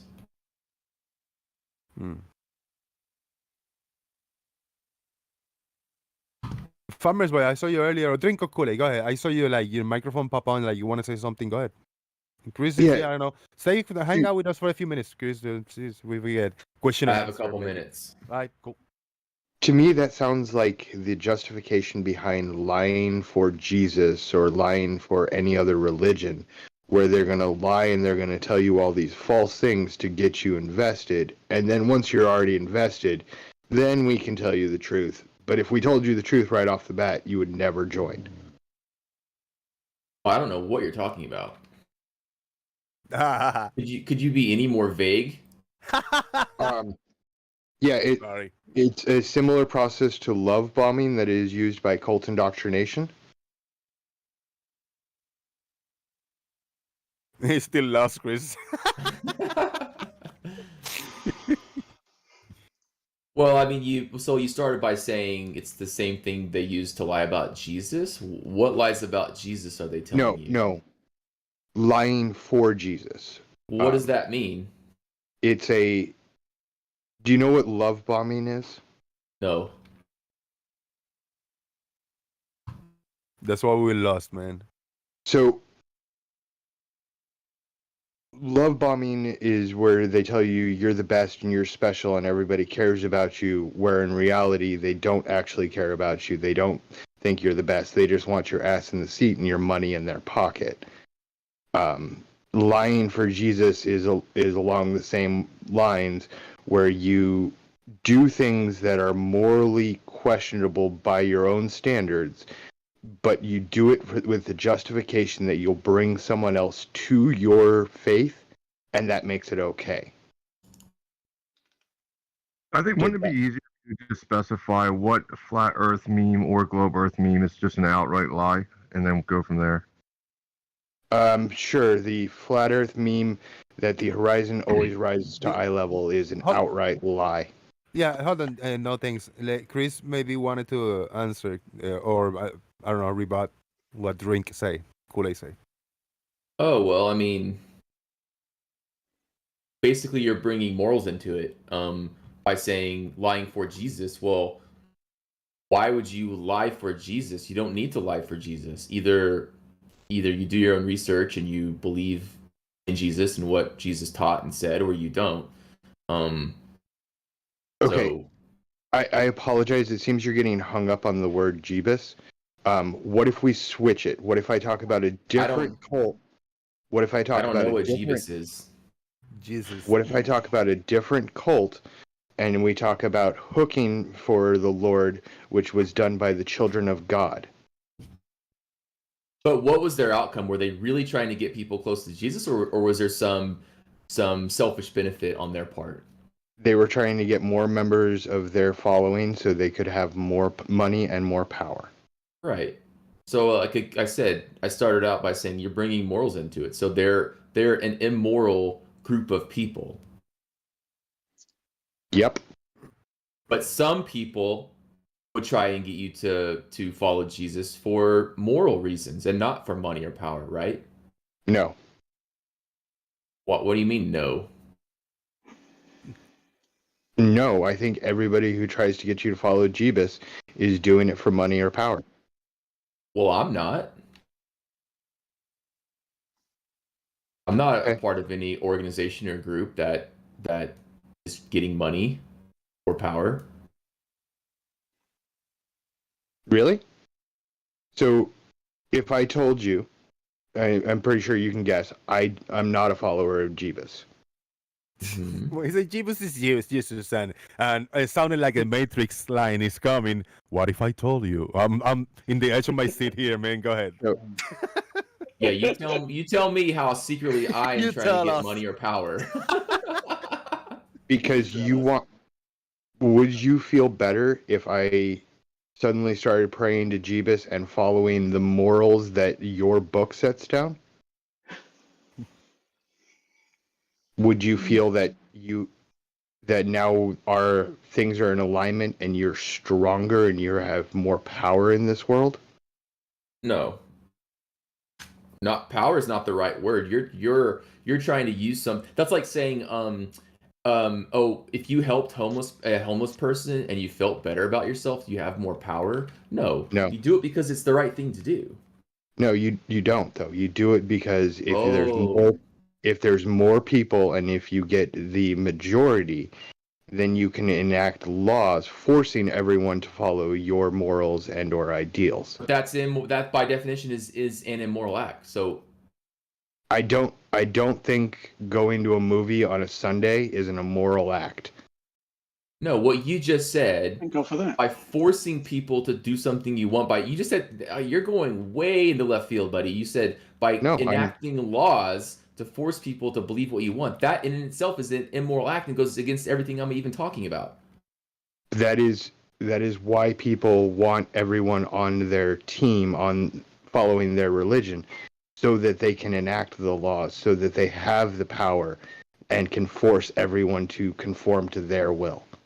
But you're committing so many fallacies I don't even know where to begin. First of all, you never say everyone because that's not possible. Not everyone isn't possible. And just by saying everyone does this or everyone wants that, you're debunking yourself. All right, that's fair. I will take that criticism. That is the historical proven majority that people are doing it for wealth and power. What's your evidence of that? How about Jim Jones? How about the Children of God? How about how many people Catholic compose Church? Those groups? How about millions? The Catholic Church? Where are you getting this from the Catholic Church? The Catholic Church is one of the largest and wealthiest organizations on the face of the earth. So? Oh, you're right. Yep, they don't have any wealth or power. Oh, wait, they've got a lot of wealth and a lot of power. Well, you're saying the Catholic Church as if it's one giant entity. The Catholic Church is composed of many different types of people, and most of whom are just normal people who are living their lives.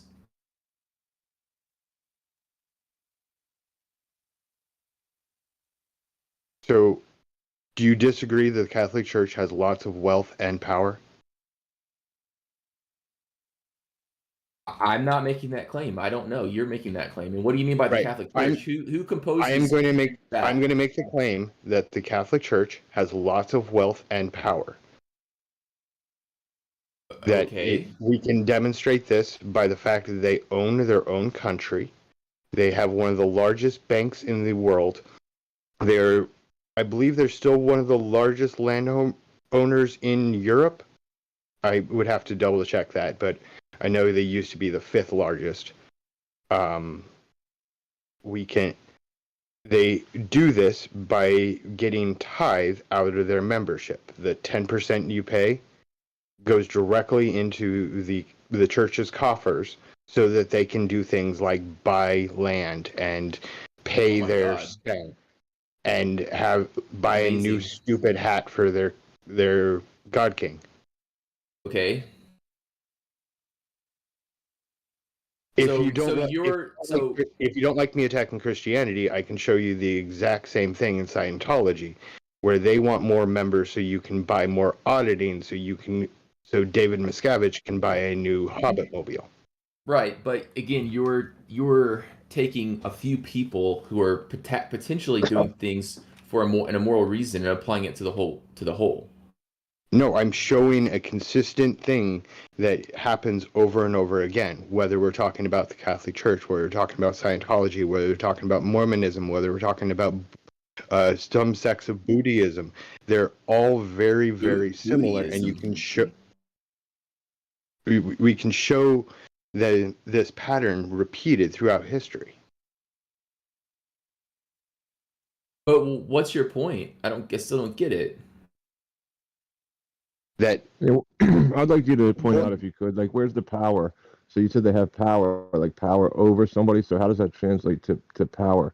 Like, do they just have the money and they're just putting it in a safe and burning it and saying, listen, money doesn't matter, or are they implementing some kind of powerful? Yeah, let's talk about some of the power that they have. I feel like talking about Christianity is getting you guys on the defensive, so I'm going to pivot and we're going to talk about Scientology. Okay? I don't think anybody's being defensive. I think it's just you're making a claim, and it'd be interesting for you to support it. That's all. So Scientology uses a lot of the same tactics. They are more litigious and will take your ass to court and lock you up in court proceedings for the next 15 to 20 years, costing you hundreds of thousands of dollars if you so much as speak out against them. But isn't the court system there for everyone to use? Is the court system there for everybody to use? Yes, for legitimate and real reasons. Is the court system there to be abused and allow the rich to tie up the litigation for years and not allow anything to move? Well, that's the way it's used, so it must be that's the reason it was created, right? I'm saying anyone has the access to the court system. So if Scientology uses it, then someone else can use it as well. So I don't know why you're saying they're bringing lawsuits to people. If they're litigious, then they'll get thrown out. Right, they do get thrown out, but generally it takes 10 to 15 years and costs hundreds of thousands of dollars, as well as possibly crippling the person that they're attacking. It's literally, if you want to read the policy is called Fair Game. It was written by L. Ron Hubbard. It's publicly available. You can go out and read it yourself and see exactly why they do it, exactly how they get the power, and that power comes directly from their petitioners.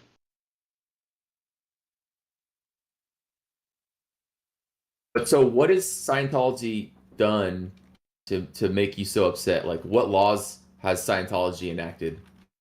Scientology is a human trafficking organization who traffics underage children for labor as well as mentally abuse. They've also killed a number of people. And has the United States government looked into this? Yes. And what did they find? Scientology also concocted. I'm sorry, my stuttering is getting really bad. Give me one moment.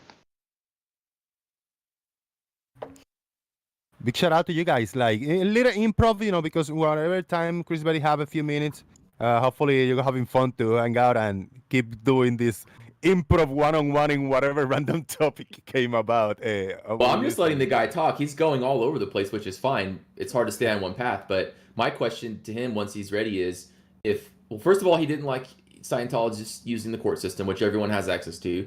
And now he's saying something about what they've done. And I'm just asking, he said they're human traffickers. And I'm just asking, did the U.S. government look into that? And if so, what did they find? And did they prosecute them?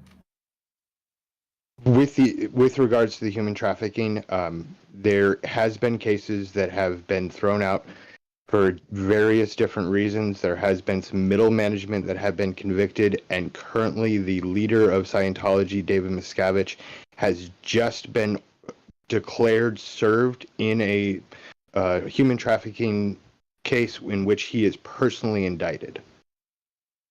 Okay, sounds good. It sounds like the system's working. And so that one person in an organization, I'm guessing hundreds of thousands or millions, is about 30,000. Caught. Oh, 30,000. Well, whatever, right? So one out of 30,000 is caught, and he's being prosecuted. No.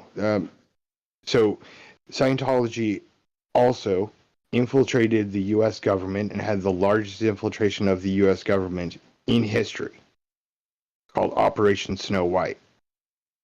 That operation was ordered by their founder, who was never charged or convicted of the crime, although he was named an unindicted co-conspirator in a case which convictions followed.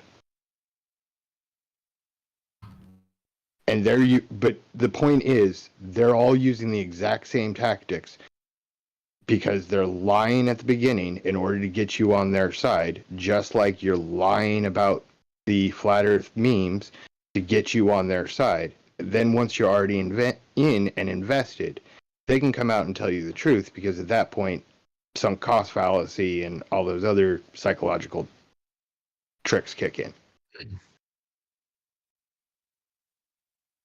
But everybody lies.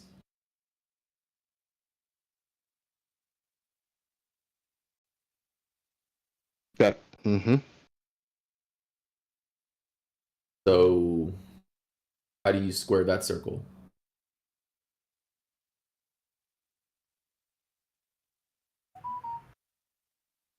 So everybody, I saw this. I saw this globe Earth meme where they're showing the Earth is spinning, the atmosphere is spinning with it, right?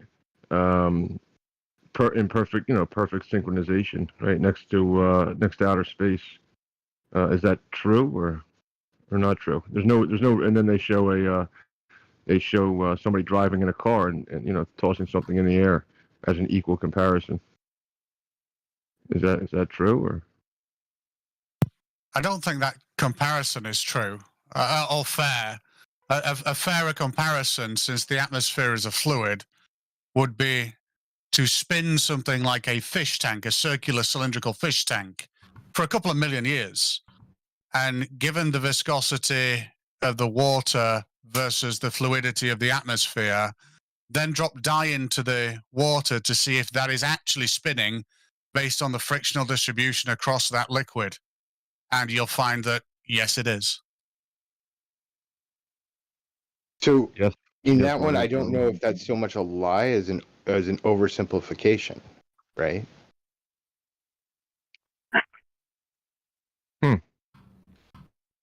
So then on the flat Earth, I guess, meme where the horizon does rise to eye level for a long, long time. Well, but the rising to eye level is not confirmed by any measurement. And as far as the atmosphere rotating in sync with the rotation of Earth, the weather patterns experience day and night, and the people on the Earth experience day and night, and that's rotation of the Earth. Yeah, that's true. Accurate. Yeah. I got a quick comment I want to read. It is by your Pick 7 organizer, supporting the channel with $10 on PayPal. Thank you. And your Pick 7 says, happy belated birthday, Jose. Flat earthers are so entrenched in their echo chambers, they seem to be losing sight of reality. It's kind of scary to watch them devolve into madness. Can you ask No Thanks, what is your education and scientific training that you have undergone? And then ask him to explain us how all science, surveying, astronomy, and physics are wrong. Before you answer, No Thanks, we'll repeat it if necessary. Chris Berry, let's say that question was for you. What kind of education and scientific training have you undergone, And do you think all science surveying astronomy and physics are wrong? Sounds like a real scattergun question with no evidence to back up any claim about them being right. What does it mean that all physics is wrong? That doesn't make any sense. No one, well, I've not heard anyone claim that all physics is wrong. They say there are things that we might not fully understand or don't know fully, and that seems to be correct. I think any proper scientist would say we don't know everything, and to claim that we do is inherently anti-science. So that's how I would answer that question. Fair. No thanks. It was for you directly. What do you think about that, man?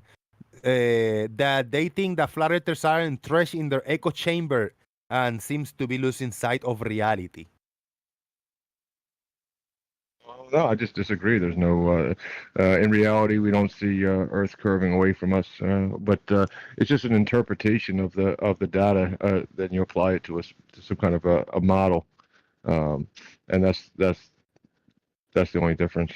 Is that the globe is beyond what you can see and measure, right? The drop is in the distance beyond what you can measure, right? So it's not there's no measurements there of a globe, but how you interpret the data is different. There's no nobody's losing I guess a grip on reality. That's ridiculous.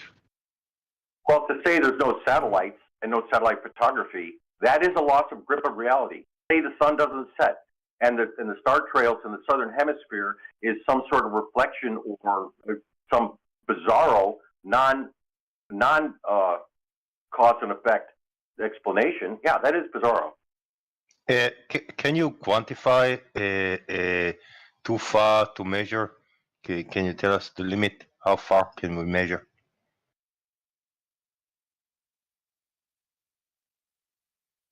No, I didn't think so.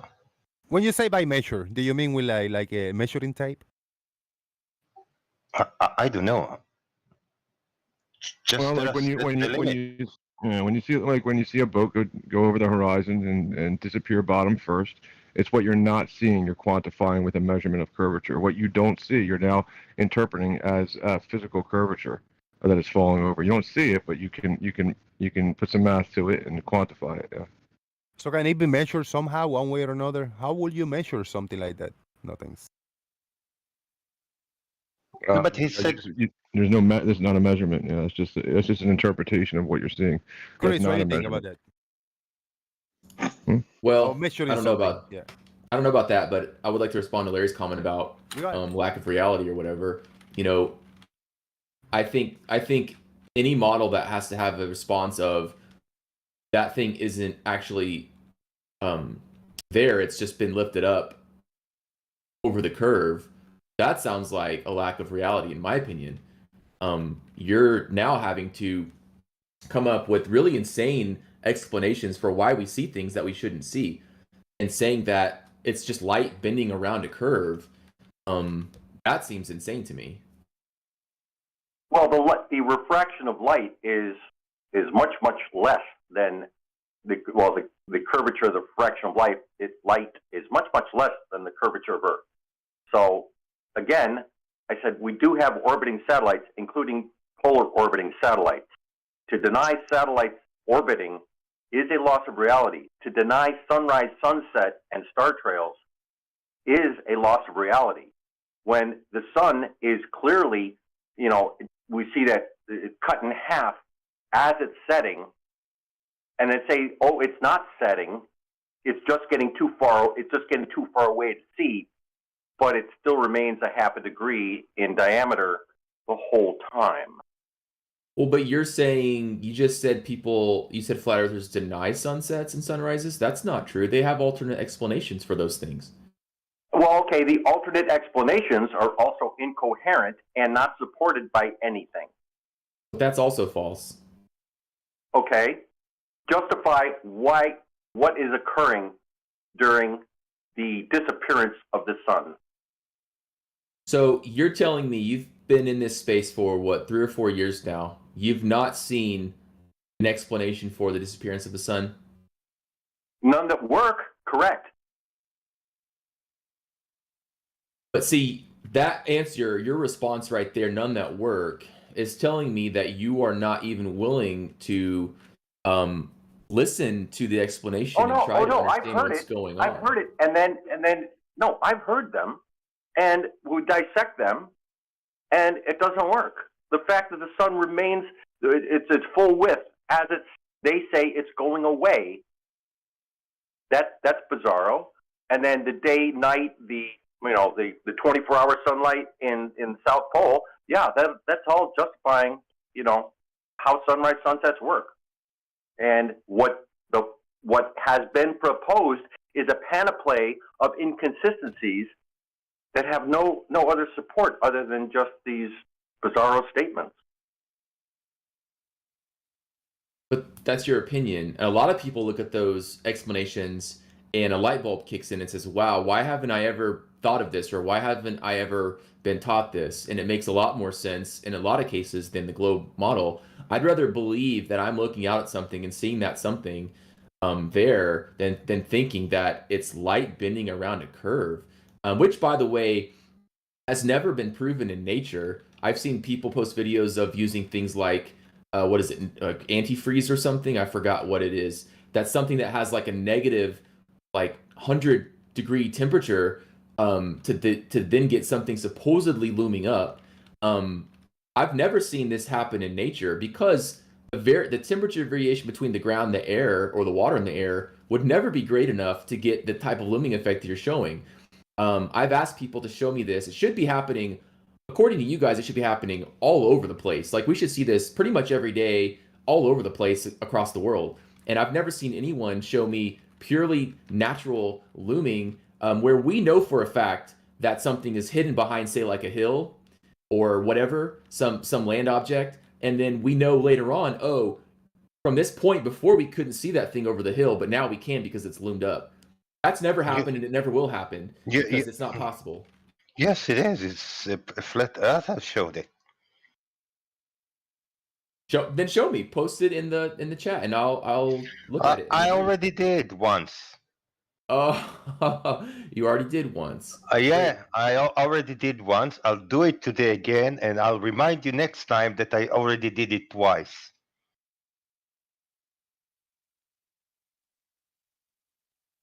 So do it again. So the rotation of Earth is visually apparent. So I don't know where you get off saying, oh, the things with looming light curving around a curve. Yeah, like 4 arc seconds per mile. All right. The curvature Earth is like 26 arc seconds per mile. And yeah, that's measurable. It's nothing. It's child's play. The South Pole exists. We have shape. We moved on to dimension. You're just making claims. Well, speaking of I'm asking for evidence.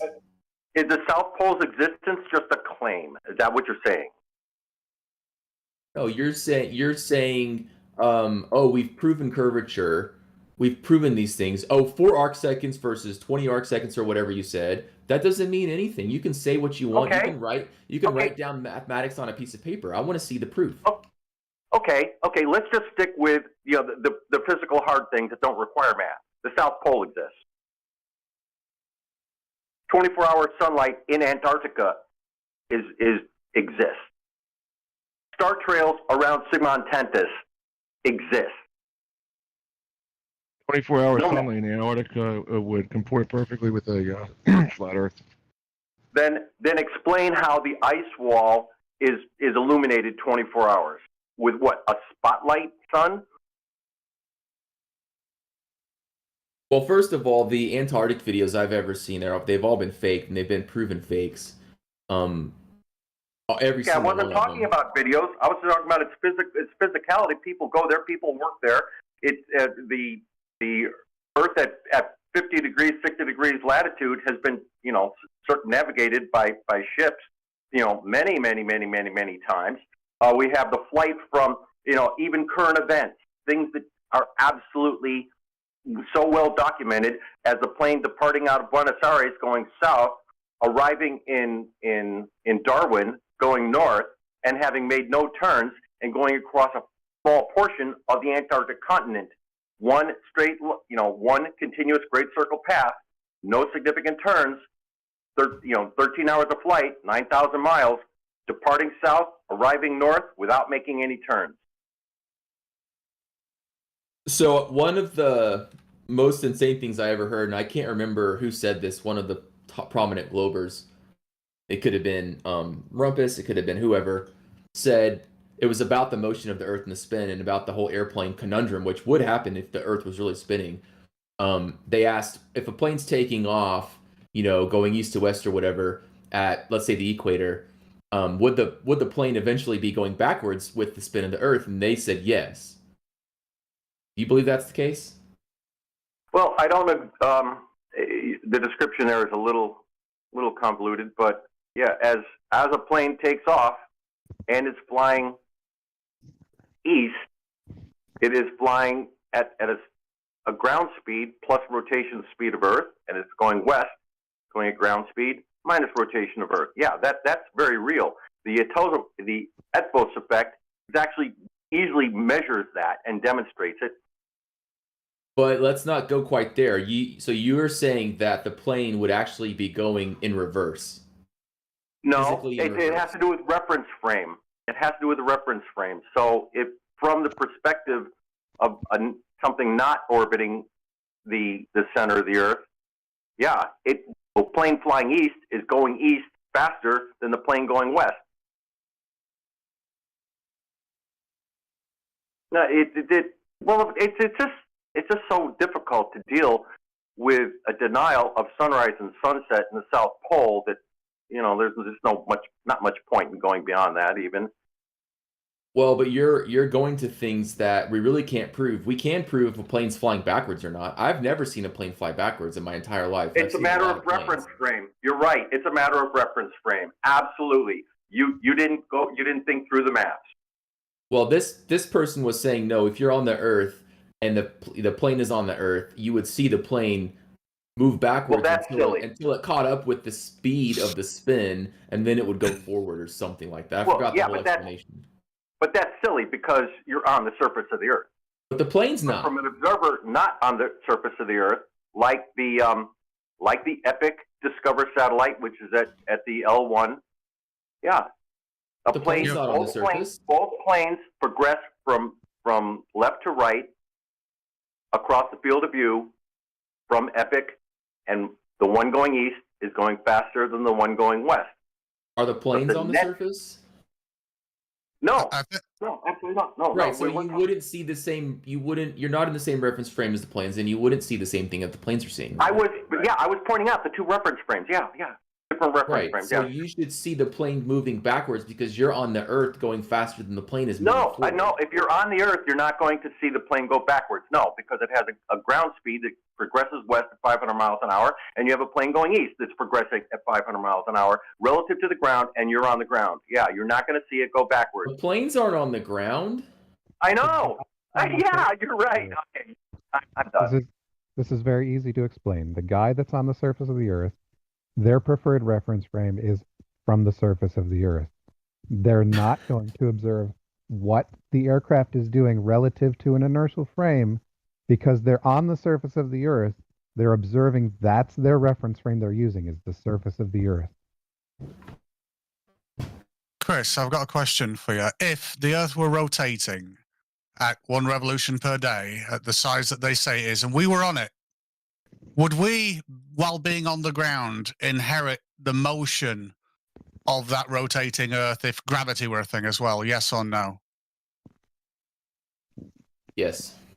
Okay, now, if we jump, at the point of leaving the Earth, does that motion suddenly get disregarded, or do we keep that inertial motion as we jump and land back in the same spot? Or do you believe that when we jump, with that inertia, that inertia that we had from the rotation is not a thing anymore the second we jump, and we should just fly in one direction? Do you believe that's what the model dictates, or do you think that's what reality would be? Well, actually, you're setting yourself up, because when you're talking about linear motion, I would agree with you. However, you're not talking about linear motion. You're talking about rotation. And when you introduce rotation in any system, you're adding multiple vectors of motion. So in fact, no, you wouldn't, if you just jumped up, if you jumped up on something rotating, you would not land in the same spot where you took off from. Okay, brilliant. That's awesome.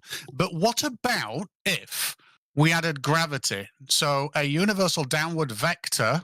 Still no. And a. All right. So you believe that if you had a magnet in the center of a wheel, a really strong magnet, yeah, and you had a surface, a circular surface around, and you had bits on the outside trying to get to that magnet, but they couldn't, and that surface was rotating. Because of the friction, those bits would stick to the surface, correct? Well, okay, let's just take a break here. You're comparing the power of a magnet versus the power of gravity, supposedly one of the weakest known forces. Correct. Okay, so that's a false equivalence fallacy. Well, because of order of magnitude. Absolutely.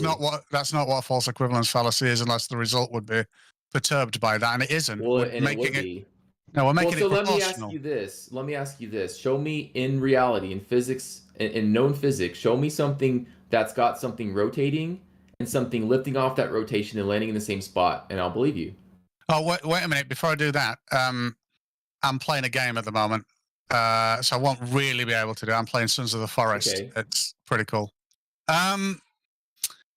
Yeah, so... No, it's just a thought experiment. So if I've got a force pulling to the center of a wheel, I'm on the outside of the wheel. Don't even call the force gravity or magnetism. Who gives a shit? It's just trying to get me to the center of this wheel. Now, if I jump up, I have got the initial rotation of that wheel. But because of that force pulling me down, I'll land back in the same spot, absent all other forces, right? Is it rotating or moving straight? No, it's a big wheel, and we're on the outside of this wheel, so our feet are pointed to the center, and it's Well, you know, as when things are, let's just say, ejected or projectiled from something that spins, they maintain the motion of where they took off from, which is a straight line. So the thing that was ejected maintains a straight line, whereas the wheel or whatever is rotating out from under the straight line. You know that, right? So how do we determine the differential there? How do we determine how much we would expect the object that we've just thrown up to kind of deviate coming straight back down on this wheel? Is there a way, do you think, that we could calculate that? I don't know what you're asking or what you're saying. So if we know if we know the facts. Yeah, no, that's fine. If we know the force, the magnitude of the force, so Newton force, let's say, that's pulling the object towards the center of the wheel as it's rotating, and we're on the outside. We know the force that was lifted up, and it was directly away from the center of the wheel. With those two things, could we calculate where that object would fall back down in relation to the surface of the wheel, do you think? You're really losing me with this complexity you're trying to throw in. Let me ask you a basic question, okay? I'll give you a really basic scenario. Let's say you're sitting on the edge of a roundabout and you have a ball in your hand, and you throw the ball straight up into the air 2 feet. Is that ball gonna fall back down in your hand? No, because you seriously don't think that's the same thing? Well, the restoring force, the thing that's bringing the ball back down, is not in line with the force, the centrifugal force of the rotating reference frame. Yeah, so it won't get that. It won't get that, Chris. So anytime you have a rotating reference frame, you're not going to go back to the same spot where you were. That's my whole point. You brought up an example possible. where the forces were not counteracting in order to debunk an example where they are counteracting. That's not the same thing, Chris. Yeah, so Chris, on the Earth, with it rotating, we throw a ball up, that's counteracting gravity. Gravity is going to bring it back down. On your example, and your you could calculate that, and we do, and we measure it, and it has been demonstrated. But forget that for now. Let's just say that the globe is this weird, funny thing that we can't demonstrate. The basic principle is let's pretend there's no evidence for it, no space footage, no nothing. You can't confirm it yourself, and no predictions ever work, except they all do. But let's just pretend that they don't. And let's go to flat Earth for a moment. There's two things I've always wanted to a flat earther to answer me, and it's hard for them to comprehend because it goes against what they believe to be true. Now, if the Earth, because we can come up with a few kind of statements, truth statements, axioms of flat Earth. We'll call them flat Earth axioms. And that's if there is night and day on a flat Earth, and if the sun and moon are visible, and they are the things that, fly around, and the sun predominantly gives us night and day, the sun must be cyclic, correct? In other words, on the start of a day, it's in one location. On the start of the next day, it's apparently, near enough, give or take, a little bit of precession, whatever that might be, in the same location. And in those 24 hours, it must be cyclic. It goes away and comes round and ends up where it is. Do you agree with this? I have to be honest, you're losing me. I just can't pay attention to these long-winded examples, like goes on and on. Okay. 5 minutes later, you go, are you following me? Does sun go round in circle on flat Earth or near enough? Yes or no? Yes. Awesome.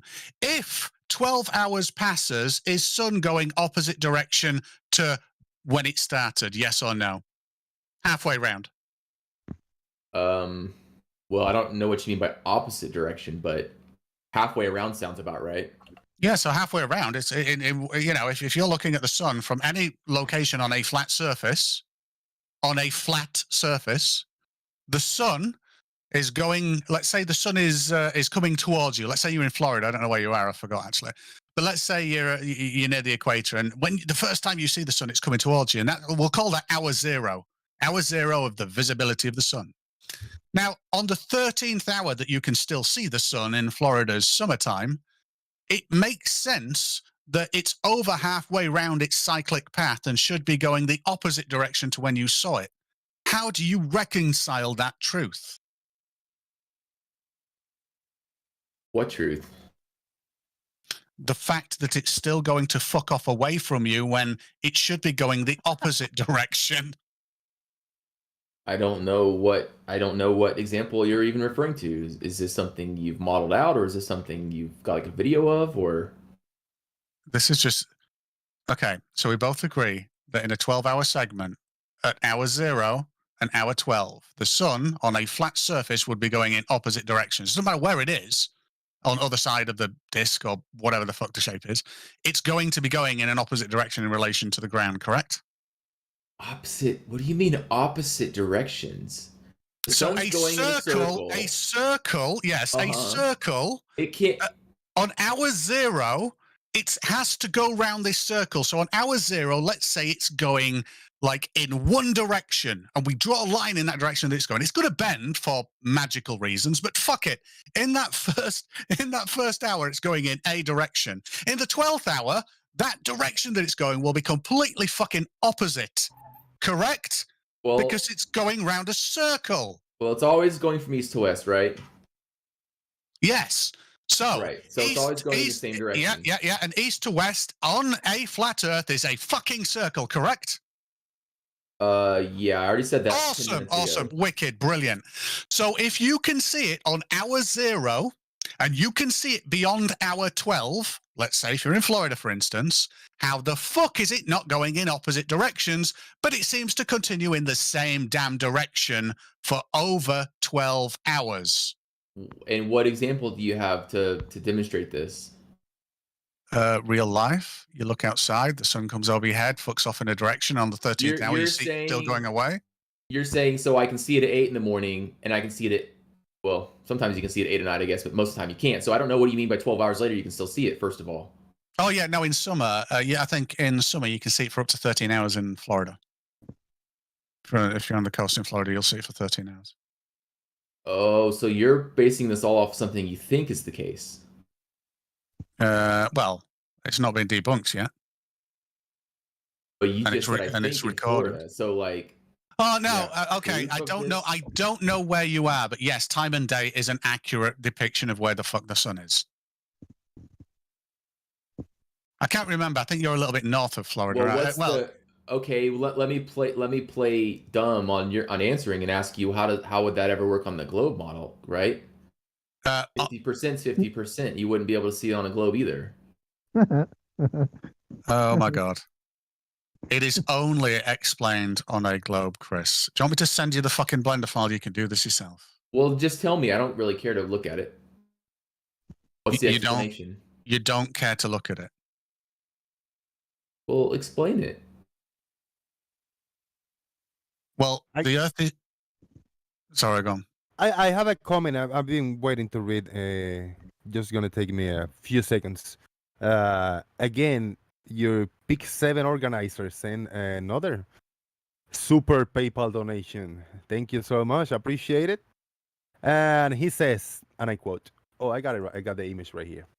When you think the sun is circling a flat disk, you're losing sight of reality. When you don't believe in evolution but believe dragons existed, you're losing sight of reality. When you believe in alternate explanations, you're losing sight of reality. But go ahead, no thanks. Tell us the earth is flat with all the education you have. Oh, that's a bit of sarcasm. I don't think you did that with sarcasm. No, I'm with you, Chris. I'm saying let's figure out this flat Earth. How do we reconcile the fact that if the sun is going around on a circle, and anywhere where I'm stood on this flat Earth, that circle will have opposite directions beyond hour 12 or at hour 12. Let's say 11 hours and 59 minutes. It should be almost going the opposite direction. It should be a fraction of a degree off going in the opposite direction, yet I still see it buggering off over the horizon. How do you reconcile that? Is your vision bent to the right? Well, I don't know. I'd have to look into it. I'm sure there's an explanation. In fact, if you look at Walter Bislin's flat Earth dome model, he explains the 24-hour sun. So I don't think 13 hours is that big of a deal. There is no explanation for this, Chris. I'm not sure what he's explaining either, Chris. I think he's saying, like, how come it seems to be rising, like, and setting northeast for somebody at a different latitude, and then a southeast for another latitude. I mean, that's different directions, I guess. No, he's saying, why can you see the sun on a flat Earth more than 12 hours? No, I'm not saying that either. Oh my goodness. Okay, let me say this again. Because there's a very interesting. Why can't I see the sun for 24 hours on a flat Earth? But throw that out the window. I'm saying that if I can, I'm saying that it, because I've never seen the sun for 24 hours. If I North Pole denier, Chris. In a circle, no, I've just never seen it. If in a circle, it's halfway round, it's going in opposite direction in relation to the initial observation. If I can still see it, it should be going an opposite direction to me and to what it was to begin with. Yet at the equator, it isn't. It just comes over and buggers off in the same direction, almost in a straight line. Yeah, the equator is also a circle. It's just a really big one. Yeah. That doesn't help answer the question, though. Yeah, it really doesn't. No, you can't see forever. Like how far can you see it? Like, how far can you see until it gets out of your view? I'm saying for the moments where we can still see it, that are from 0 hour that I can see all the way up to 11 hours and 59 minutes where I can see it. Why on the 11th hour and 59th minute is it not going in an opposite direction, but it still seems to be going in the same direction when I first saw it congruent? Yeah, when it's going in that opposite, congruent with us being on a sphere. Yeah, when it's in that opposite direction, you keep on describing. We don't see it. That's called nighttime. All right, you don't see it. Yeah, and because we have atmosphere on the Earth, you can't see forever. If there was no atmosphere, maybe you could. I mean, if you can show me an Earth with no atmosphere. So I believe your statement, no thanks, if the following were true. On a flat Earth model, the flat Earth model on the 12th hour, the sun isn't going halfway around the circle. That would have to be true with the bullshit that you just said.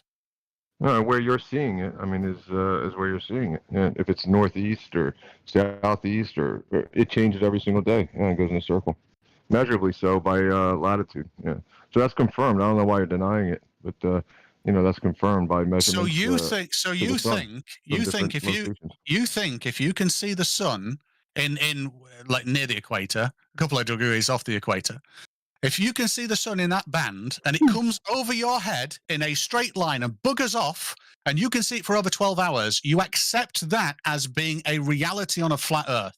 That's true. I don't know what weird scenario you're describing, but in reality, we see the we see the sun like locally. We can we'll draw a straight line, right? But then during that day, we'll just like map it out as a straight line. But when you record it throughout the year, it's called a analemma. It's not a straight line, right? So we know it's not actually a straight line, but during the day we just map it out in our field of vision where we see it is a straight line. Yeah. So let's just deal with a day and not just gallop around. Right, and then you could take a compass and north, south, east, west, and see if that's what do you if you consider east and west a straight line, then So that's what you're describing.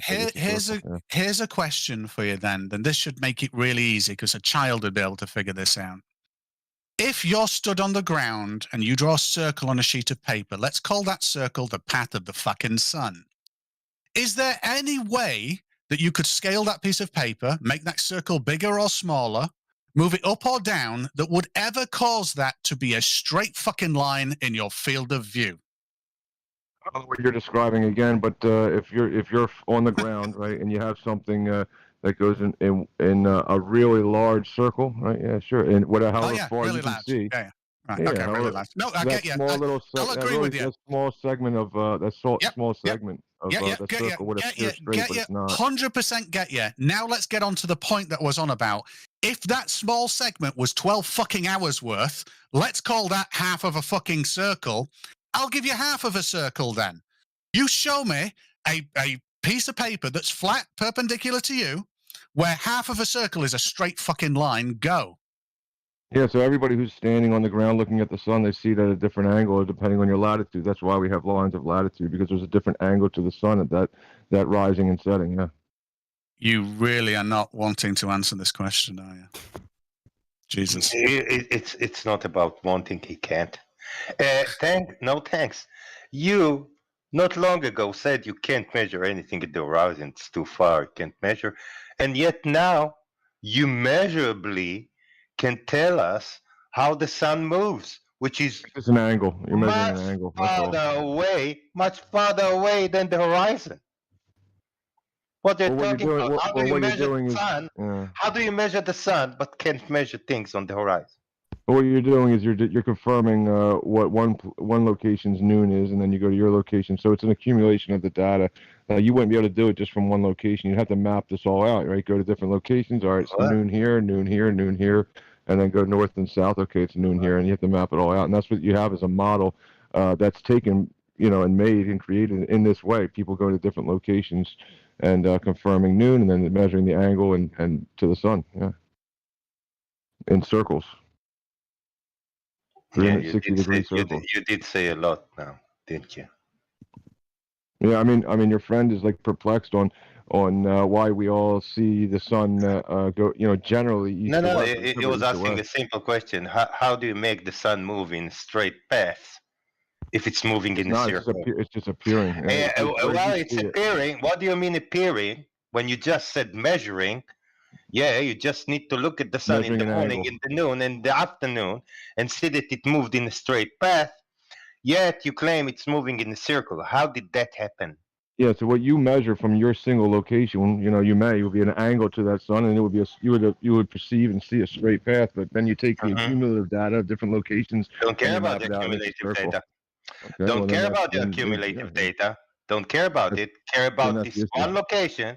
This one location where you see the sun rise in the east, move straight above you, then set at the west, and that's all in one straight line. How do you make this happen on your circular sun path? It's not making anything happen. It's just where you see it. How? I know it's how I see it. How vision works. Yeah. How does it work if the sun is moving in a circle? It's just how it works. Like just how it works. Thank you very much. Yeah. You just summarized your knowledge.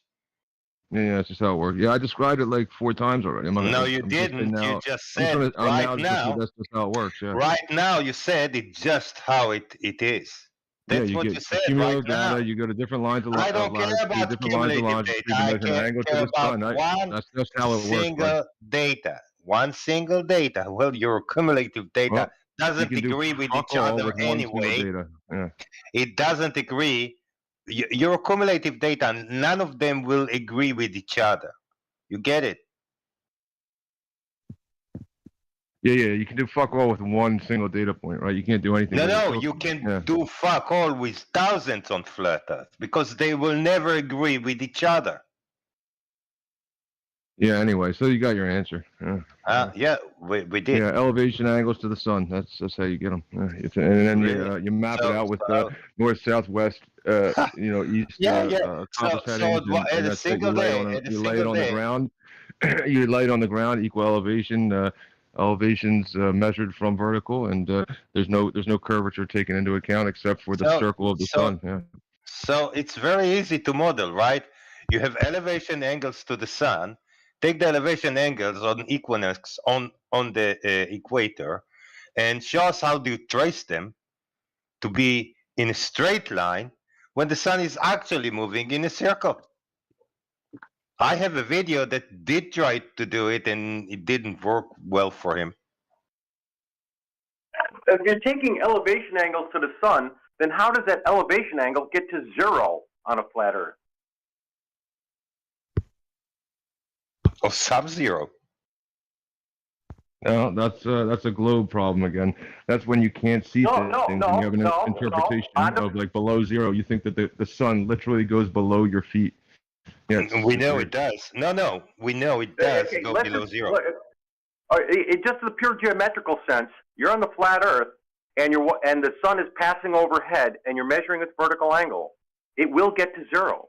But on the flat Earth, with the sun 5,000 miles up and spinning in a circle overhead, how does it get below 10 degrees? Yeah, so that's just optical compression of things dropping compression in the horizon. Optical compression again is one of those. Let me know when I say a buzzword that you love and want to rant about. Go ahead. Okay, optical compression is a buzzword because it's completely fabricated. Yeah, so as objects that are further away from you appear to fall, right? Like so the horizon appears to rise to eye level, right? So then the same thing happens like in the reverse, right? These things appear to get lower and lower and compress into the, into the ground into the different undulations in the ground, mountains, terrain, etc., until you can't make it out. Yeah. So it depends on how much atmosphere there is and how far the light travels. Like if there's no light bouncing off it, can you see an object, right?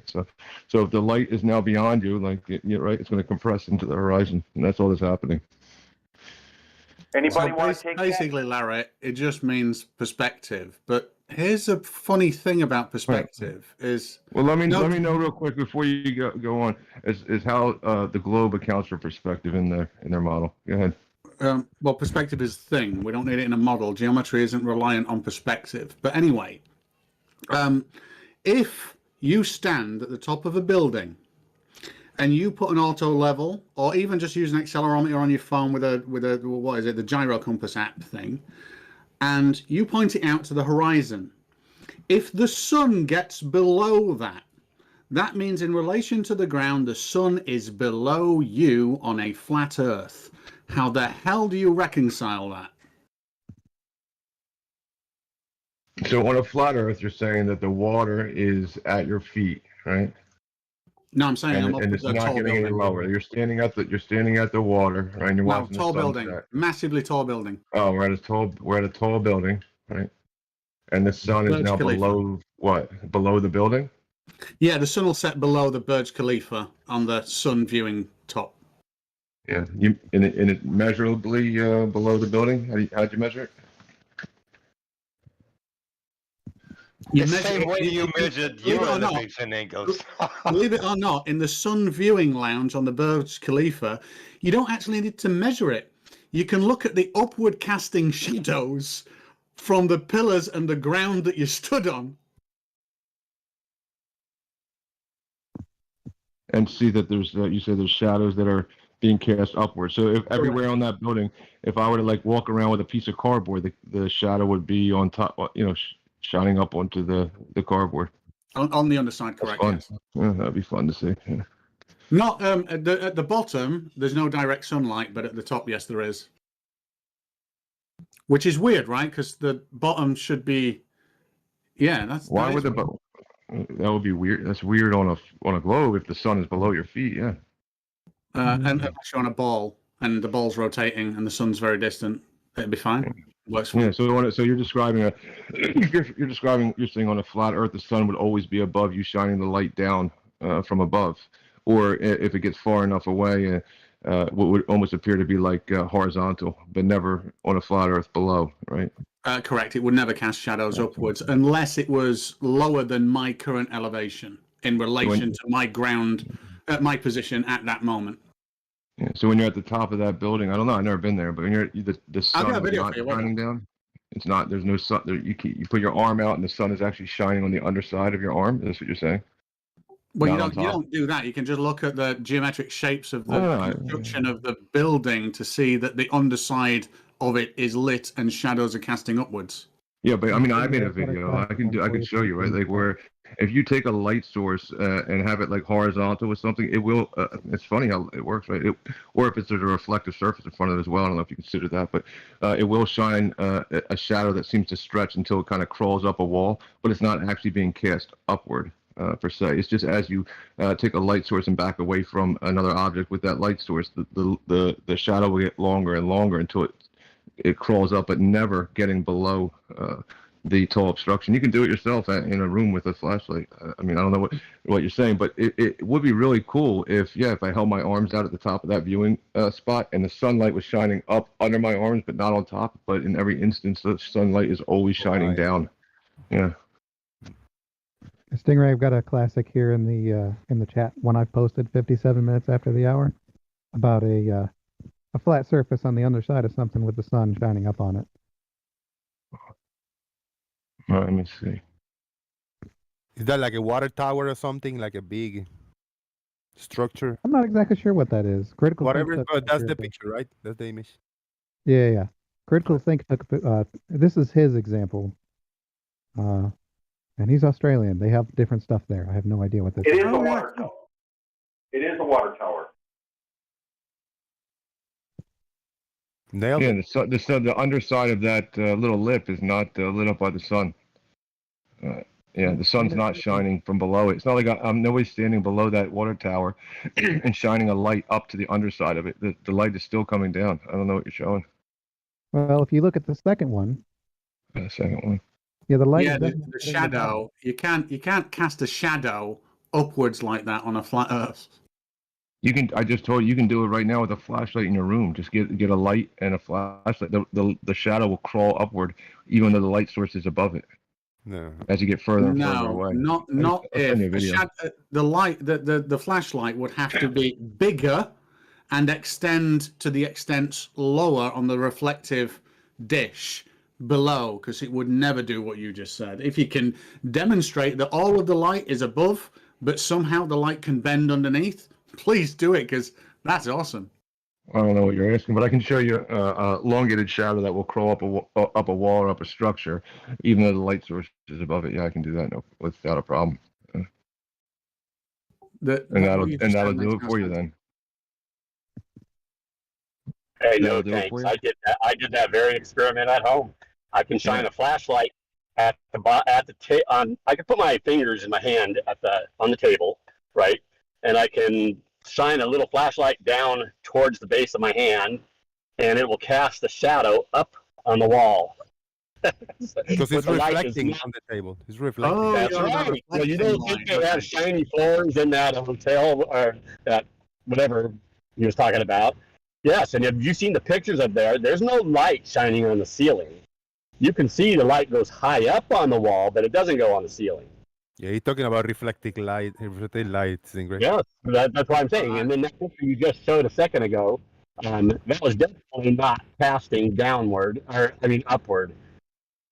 There's a really interesting thing about reflected light is you can work out by the surface properties how much actual light is reflected. So things like mountain ranges and cities don't actually reflect light very well in a coherent direction like what you're saying.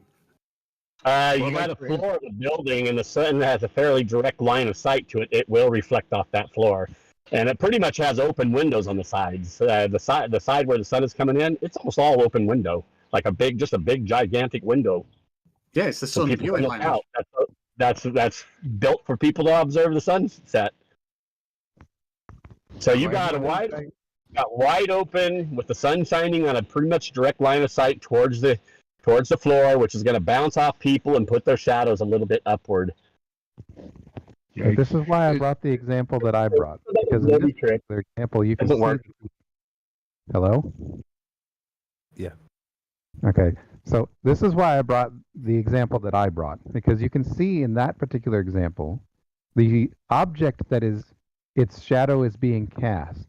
You only see one shadow, and the only direction that it can go is upward in order to produce the image that we see. And that's the one with the water tower and a sun near a sunset. Big shout out to Turing Test 2. Turing Test 2 supporting the channel big time lately, and he just sent me a late birthday present. A nice gift on PayPal. Thank you, Turing Test. You're awesome, brother. I really appreciate it. And that one with the water tower, I believe that was what's that guy from Australia? Critical Think. He's the one who put that video out. What's his name? Critical Think. He's got Critical Think. He's got other parts of that video where you can see other things there, and their shadows are going cast down towards the ground, which means that they have an angle from the sun to the ground. And that's why I say that one picture. That angle is actually slightly down, almost straight across, but slightly down, and it casts that shadow just where it's supposed to be, according to the line of sight with the sun. It's not up. Except for the one near sunset, where it's definitely going up.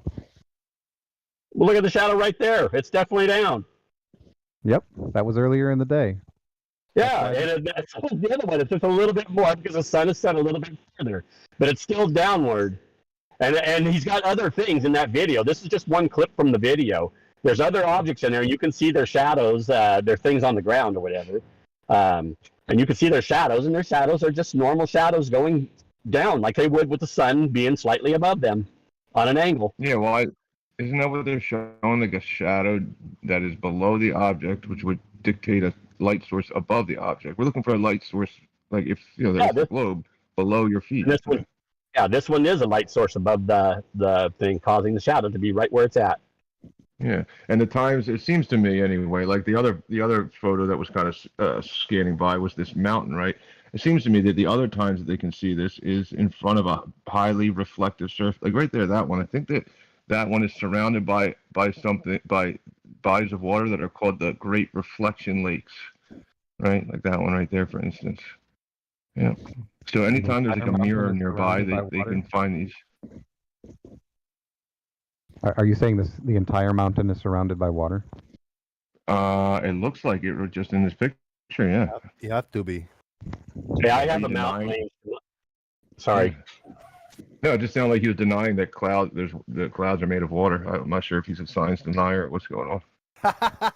It's not the clouds. We're not talking about. You're just looking up there towards the clouds. Hi, Gary. I know. I always. Doofus was in the middle of something, Gary. All right. See. It sounded like what you were doing was describing light reflecting off of a surface. In this case, if the light is hitting the bottom of the clouds, they would have to be reflecting off of something lower than the clouds.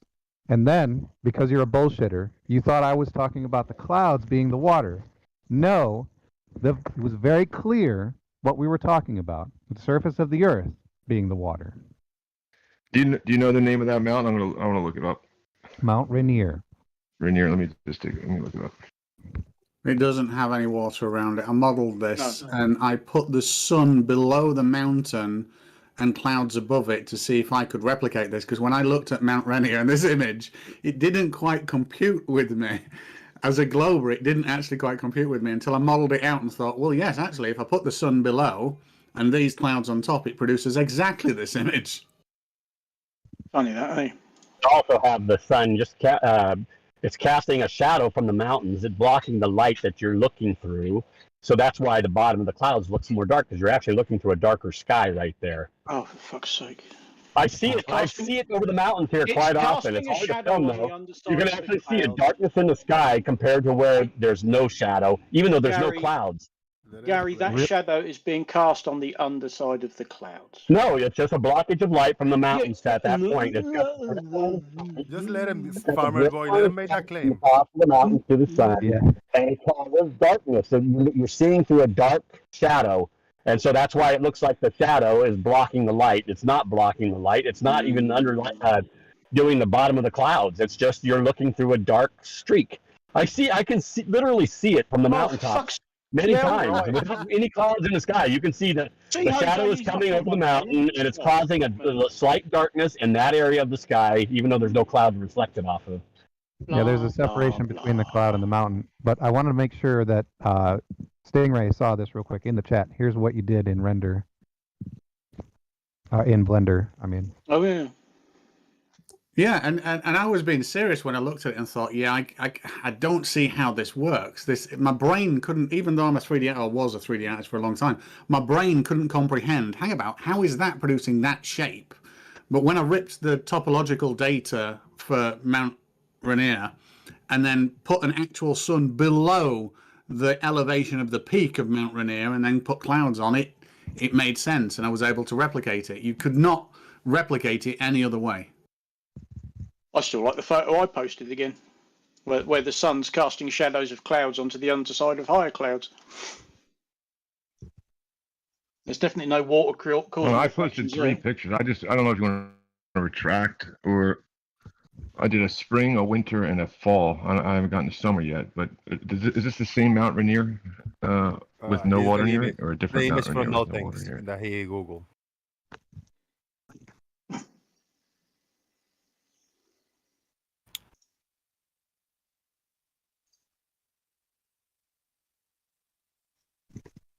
Yeah. The images from no thanks. There you go. Yeah. And then there's the other side of it. Yeah. Look me, how far away are those lakes? I don't know, but is this the same mountain that you said has no lakes near it, or is this a different mountain? Looks like the same mountain. What I said was it Depends what you call near. Here, let me go ahead and do you a solid though. Near enough to perfectly reflect the mountain. Let Doofy say what he meant, what he's saying about the water. All right, so the little tiny body of water to the right and to the left of the mountain are fantastic viewpoints for the photos that you posted. They are not, however, sufficient to cause the kind of reflection that we're seeing in the photograph we were discussing. Thank you very much. I'd like to say, Doofus, I absolutely think the sun sets like southwest. I absolutely 100% think that it totally sets southwest. Oh no, wait, it doesn't. So those lakes are irrelevant. Oh, okay, sorry. I mean, in the wintertime, it's set south of west a little bit, but I mean, we're not talking about the wintertime most of the time for these photos. Oh wait, are those? Oh, you're on about those little lakes, the tiny ones, not the big one next to the Interstate 12, I guess. In the left, right here, and the one in the right, and this is close too. Maybe you could take nice pictures from this lake. Oh right, yeah. The problem with those little lakes is the lakes, in order to cause an encapsulating shadow for that entire mountain range, the lake would have to be sufficiently bigger, or at least equal to perfectly the actual width of the shadow and what it's shadowing. Otherwise, you don't get that; it'd be cut off. Does that make sense? The body of water would have to be larger than the mountain. Yeah. Does that make sense? No thanks. Then now we're sure that I get the explanation. That's not terrible. That is not the lakes like creating this reflection and bouncing it back up, because their lakes are close enough and big enough to create this size shadow. Yeah, I mean, I have to look into it, but I'm not denying it. Yeah. So like what I would suggest, right, is, and I believe people have done this. I said this a bunch of times before. Like go to the top of the mountain and to confirm it, and people have done that. Right. They go to the top of that mountain, and the shadow is opposite of what you're seeing from the ground. I mean, it's strange. I mean, so I mean, really, we just have to then take the facts of it, right? So the shadow appears to like be crepuscular from that vantage point, right? But then you go to the top of the mountain, and it's All right, and it seems to go the opposite way. Yeah. I got a question, related to the topic, but this is good because it comes from Reishi 50. Shout out to Reishi 50. You're a beautiful girl always, no matter if you flat earth or not. First to Gary, and no thanks can answer. After Gary, if you wish. So this question is by Reishi 50. Does the sun optically goes down if the sun optically goes down due to perspective, is it still really high in the sky disregarding perspective, or how do we get night? So I read again. If the sun optically goes down due to perspective, it's still really high in the sky disregarding perspective. So how do we get night? It's by Reishi 50. Gary, you want to answer that? That's not Reishi 50. That's that Reishi fake one. Hey, I'm gonna open the fake channel. Reishi. Wait. I'm gonna open. Wait. Okay. So this is the comment. Now I'm gonna do 3 dots over here. Go to channel, and this is the channel that will open. Boom. Reishi 50. Okay, well, anyhow, the sun always is up. It's always an optical limit based on your elevation over the ground. That's why if you go higher, you see the sun a little bit longer. You have a limit to your field of view based on elevation. It's that simple. You got a vanishing zone. Things are going to converge by angles into that zone. That zone is always with your natural sight going to be at eye level, or it's not eye level, obviously, because your highs are definitely above the water, but it's like a railroad track. It converges, right? If you flip the railroad track on its side, the top rail is going to converge down towards your line of sight, right? If you're looking parallel along it. Same way with the sun, same way with the moon, same way with the stars, same way with the planets. They're all going to converge into that vanishing zone, and where the distance to that is based on your elevation above the ground. It's just simple perspective. It's nothing else. How do we get night? Does this? Well, because once something converges into that zone, you just simply can't resolve that portion of it anymore. It's not. There's nowhere to record that information in your field of view. It's like running out of pixels. There's no pixels there for it. Light isn't dependent on pixels, though, Gary, is it? Sure it is. I can watch an airplane disappear in mid-air. But here's an interesting thing. That's right. There's light reflecting off the plane, right? I can literally watch them disappear in mid-air. You can watch them go down distance until you can't see them. So here's an interesting thing, Gary. You mentioned the train tracks, and it's just simple perspective. Yes, it is. So if the train tracks were tilted on the side, all left to right, and we called the left and right track the left-hand side of the sun and the right-hand side of the sun, or if we flipped them and said, well, now it's the top of the sun and the bottom of the sun. Yes, it goes away into the distance and it decreases in size, doesn't it? That's what we see in reality. I'm all with you. Well done. Boom. Yeah, and the bottom of the sun is going to be the first part of the sun that has the lowest angle to your horizon, right? Compared to just the top like of the the train sun. tracks, Gary. Just like the train tracks. Yes, and so it's going to hit that convergence zone, and where are you going to put the information? And once it starts to hit that zone, visual space has also an angular size, right? No. Call it angular space or angular separation. The distance between the sun and your visible horizon, there's an angular size to that space, right? Now you're just saying words that children know that are unrelated, and I'm telling you, I agree with the train track example that you came up with. 2 points of light start to become, you can't separate them anymore. And because you're closer to the ground is going to take precedence in your field of view. I got a follow up. I got a follow up point to Reishi. That was her point, and let's not go too far because she's kind of wrapping it up with this. So apparent convergence, yes, she agrees with the apparent convergence, but the sun is still high. It doesn't actually converge virgins, right? So how do we get night? Why are you seeing the light in the sky? It doesn't converge. No, obviously it doesn't. It stays the same height above the ground. But you have a field of view that has a limit. Everything above you converges down towards that eye level. Everything below your eye level converges towards your eye level. And everything to the sides, everything that's moving parallel away is going to converge towards that center point of your straightforward line of sight. What is it can't do otherwise. That's how things moving parallel away from you are going to do that. They can't do anything else. And you're going to have a convergence zone, which we all see. Art imitates it. They call it perspective, which you guys always like to say, oh, it's an art term. Well, they turned it that way because it describes something that they see. And so you have to use a word, right? Perspective. So perspective is just based on angles. So, Garrett, I'm sure everybody agrees with you that the train tracks, because they're low to the ground, and that convergence zone as they're going away, they never converge to a point because it smushes to the ground before they can converge to a point before it gets too small to see.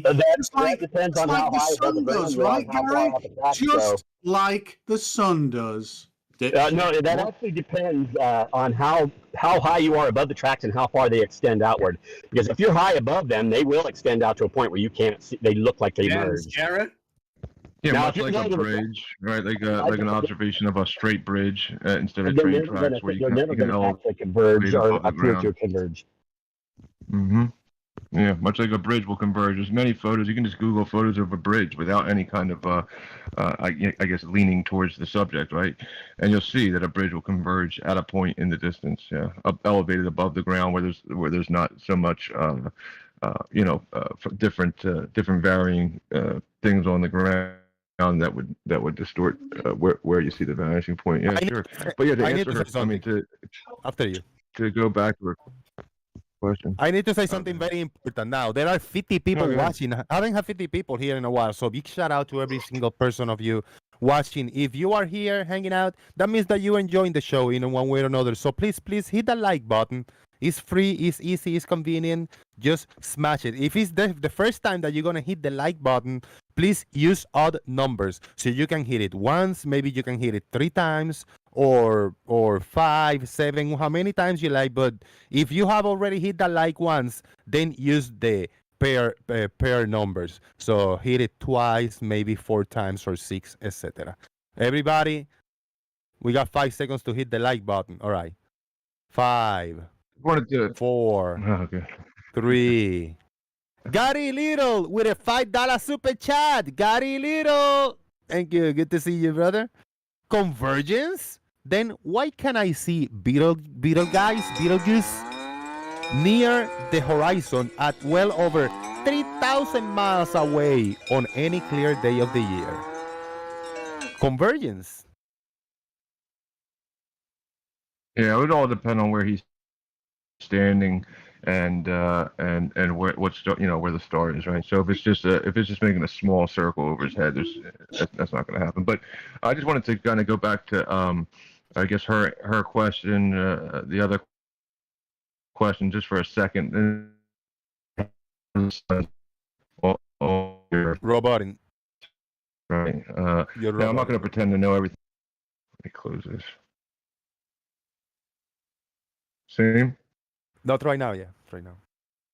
Okay, so I wasn't going to try to answer or pretend I know everything about the sun, but there are some things in reality. We have perspective, like Gary described, where things that are above you will appear to ramp down as they get further and further away from you, right? So that'll be the sun appearing to get lower and lower until it converges, right? That's one thing. There's also atmosphere that will block out the sun. There are certain videos and certain days that you can see when you elevate above the surface, right? There's a video, right? You can elevate in a drone. They elevate in a drone above the surface on a very, very clear day, really cold day, and you can see the sun just make its path going straight away from you. And at the end, when it fades out, it doesn't even converge into the ground because you're high above the ground, and there's not a lot of atmosphere. You'll see the sun go straight, and at the very end, you'll see it making a hook as if it's turning in a circle, which tells you that you're not spinning. It's the sun that's moving, and it's pretty clear to see. Yeah. Gary, did you say that things below eye level converge to eye level and things above eye level converge to eye level? No, what I said was they appear to converge towards. Well, what I do didn't you mean say they go to your eye appear? level. Eye level has a separation space, but the separation is just like the railroad tracks. In the distance, you can't see what's between that space anymore. Right.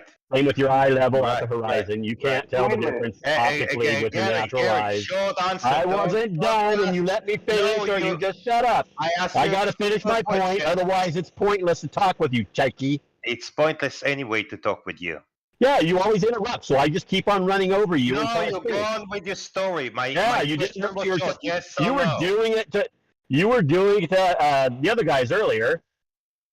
You just run over them. You just start talking, and you won't stop, and you won't let them ever finish a point. That's what you do, Cheiki. Talking about one stop. I watched you on Blue show one day. Blue had to tell you to shut up. No, Jose's just a little kinder than Blue. I don't like Blue either, but it's at least I kind of like Jose. But Jose, did you say? He's just nicer than Blue. Blue literally had to tell you to shut up and let that other person finish their point. Did you not say that things below eye level converge up to eye level and things above They it appear to converge slant down? up towards eye level, but they don't ever hit your eye level. The horizon is always below your eye level, but you can't see it with your natural eye. Right. It's like the space between the railroad tracks, Cheiki. Right. So the horizon never rises to eye level. However, the sun seems perfectly fine to converge to below eye level to the horizon and below Yes, it's converging to the ground. Why? It's converging to the actual horizon, which with your natural eyes looks like it's at eye level. But wait. There's a gap. There's a gap there. You forgot, Gary. The horizon There's a gap only if you look through an optical device like a telescope. Yeah, if you're looking with your look natural eyes, you don't see the gap. It looks like it's at eye level, Cheiki. It looks like it's at eye level. With your natural eyes, it looks like eye level. Well, depends on your natural eyes how good. No, your natural eyes. We all have the same basic vision. Some of us have. Maybe you. Maybe you're blind and still can't see anything. We don't have the same. That's why we are not all jet fighter pilots, right? Yeah, the fact is, with our natural eyes, the way we see things, that the ground appears to slant up to eye level, and the sky appears to slant to eye level. That's the convergent zone. That's like the little zone between the railroad tracks where you can no longer resolve anything in that point. Well, without our natural eyes, with some good equipment, we can see clearly that the horizon. To the ground. Yeah, you just talked over me, Gary. Things you don't like being done to you, right? You're so predictable. So I'm so predictable, right? So we can see clearly that the horizon does not converge to eye level, but stays below it. Yet the sun perfectly converges to eye level and below eye level to the horizon. What's going on with your simple perspective, Gary?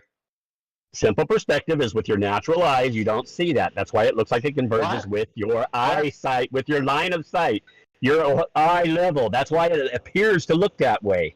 Yes, if you look through a telescope, the ground appears to slant downward slightly. Yes, because you're looking through an optical device now, and so the sun, because the sun is actually merging with the ground. That's where the optical horizon, the optical horizon is the ground. But with your natural eyes, it looks at eye level. Hold on. Does the sun? Okay, I'm super chat. We got a super chat. A super chat by Gary Little. Again, another. This one is a $10 big super chat.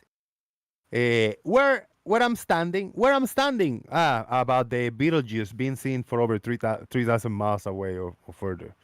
Gary Little say, where I'm standing, baloney. I seen Beetlejuice. How do you pronounce that? I don't want to keep butchering it. Beetlejuice is good. I say Beetlejuice. Yeah, I seen Beetlejuice in Arizona. I seen it in Nevada. I seen it in Korea.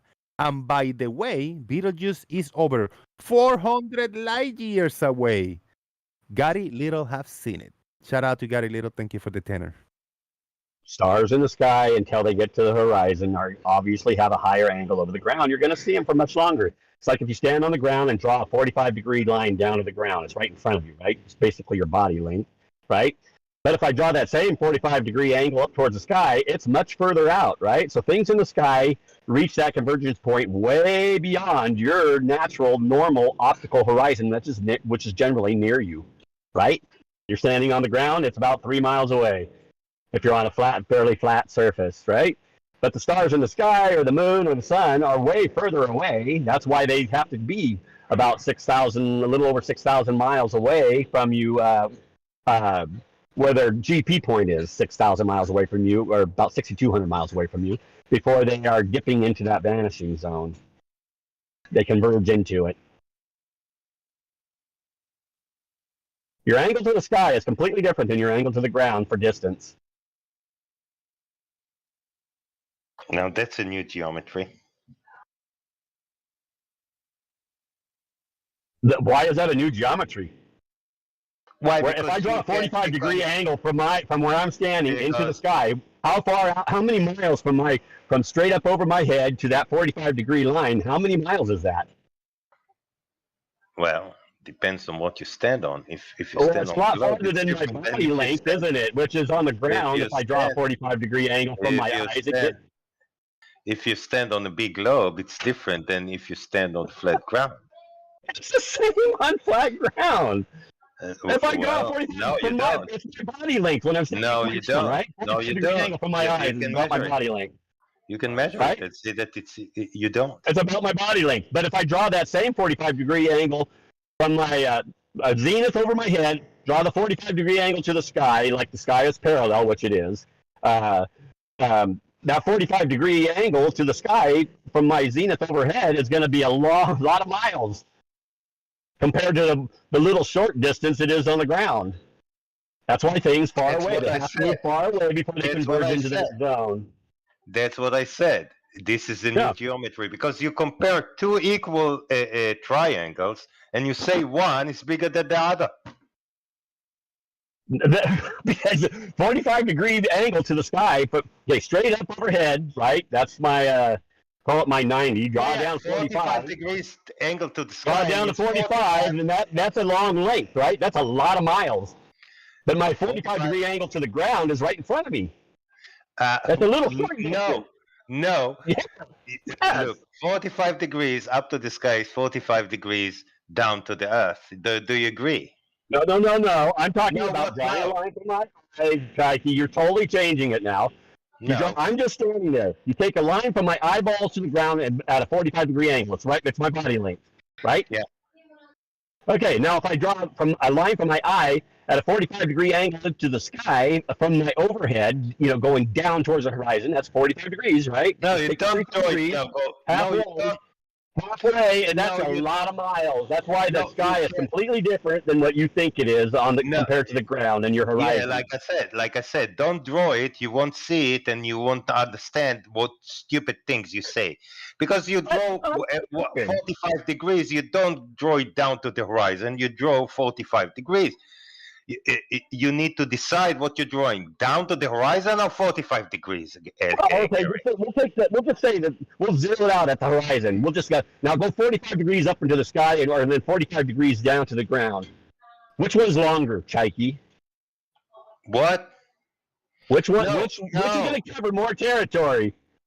But obviously, the 45-degree angle is going to be my body length. They will cover the same, you idiot. No, it won't. Yes, they will. Draw it. No, it won't. You're drawing the line from my eyes, not from some imaginary spot high up in the sky where I'm standing. I'm not halfway up to the star. I'm not halfway to the star. If I was halfway up to the star, then you would be right. What they have to do with the star? You draw it. If I drew the angle, if I was halfway the distance to the star, Chaiki, then you would have a 45-degree angle to the ground equal to a 45-degree angle into the sky. You draw a 45 line angle from your eye to the sky, to a point in the sky, okay? Yeah. You measure the distance up in the sky. Where is the distance you're measuring on Earth? It's going to be right in front of me. It's my body length. A 45-degree angle is my body length. From my eyes to the ground, 45. Okay, ask somebody else, Chaiki. You're getting confused. I'm not getting confused. You can't explain what your hate has to do with anything with the distance you measure to the 45 degrees. You measure the distance from the point you marked up in the sky down to the ground. That's the distance. No. That's not what I said. What do you mean no? What do you mean no? How do you measure different than what I said because you don't like what I said. I'm talking about what will cover more distance. A 45-degree angle from my eye to the ground or a 45-degree angle from my eye to the sky. Which one covers more distance, Chaiki? What? I get you. What does Just this answer the has question, to do? Chaiki. Don't avoid it. Don't change the question. What does this has to do with anything, Gary? That's why things far away can still be seen when they're in the sky, because you see a lot more miles at a 45-degree angle into the sky than you do to the ground. What this has to do with anything, Gary? Because somebody said, why should I see, the guy that sent the super chat said, why can't I see this Beetlejuice, that's so far, so many light years away? Well, it's really not that many light years away. That's just your guys' imagination. But the fact is, it's higher in the sky, and you see the sky for a lot longer than you do things close to the ground. It's very simple, Chaiki. This is simple perspective. No, it isn't simple perspective, Gary. It is unless you don't want to You believe have no it. idea what you're talking have a nice. I gotta go. I gotta get back to work. So you guys have a nice time. I'll be listening. Okay, if you're going to be listening, we got a 45-degree angle, a flat Earth, and a parallel sky. What you're doing is from where you are to that point, you're describing a fucking square. I have no idea why this whole conversation even started. It's a fucking square. No, you don't understand what he's saying. He's saying no. How do you get from a square? From my eye to the sky, 45 degrees, and from my eye to the ground, 45 degrees. Okay, your ground is your GP. The sky directly above you is your sky GP, right? Your GP in the sky. No, the sky has no GP. Yeah, it does. You just pretended. Pretend there's a spot up there straight above your head, Chaiki. Sun has GP, not the sky. Chaiki, it's your zenith. Okay, it's overhead. We got to start wrapping the... That's your sky, and it goes parallel away from you. Draw a 45-degree angle from you to the sky, and it's going to be much further distance than if you draw the angle from your eye to the ground. Yeah, we know, Gary. Thank you very much. That's why your convergence zone is always on the ground, and it's always close by. Thank you, Thank you, Gary. Thank you, Shai. Thank you, Gary. That was the segment of the day of Shai and Gary shouting over each other. Thank you very much. We're gonna move on. We got a bunch of people here. We got Shai, Komar, Doofus, Drink of Koolaid, Gary, Larry, No Thanks, Snesley, and Turing Test. So thank you very much, everybody. If we can keep the conversation open and not have only Shai and Gary yelling over each other, that'll be fucking awesome.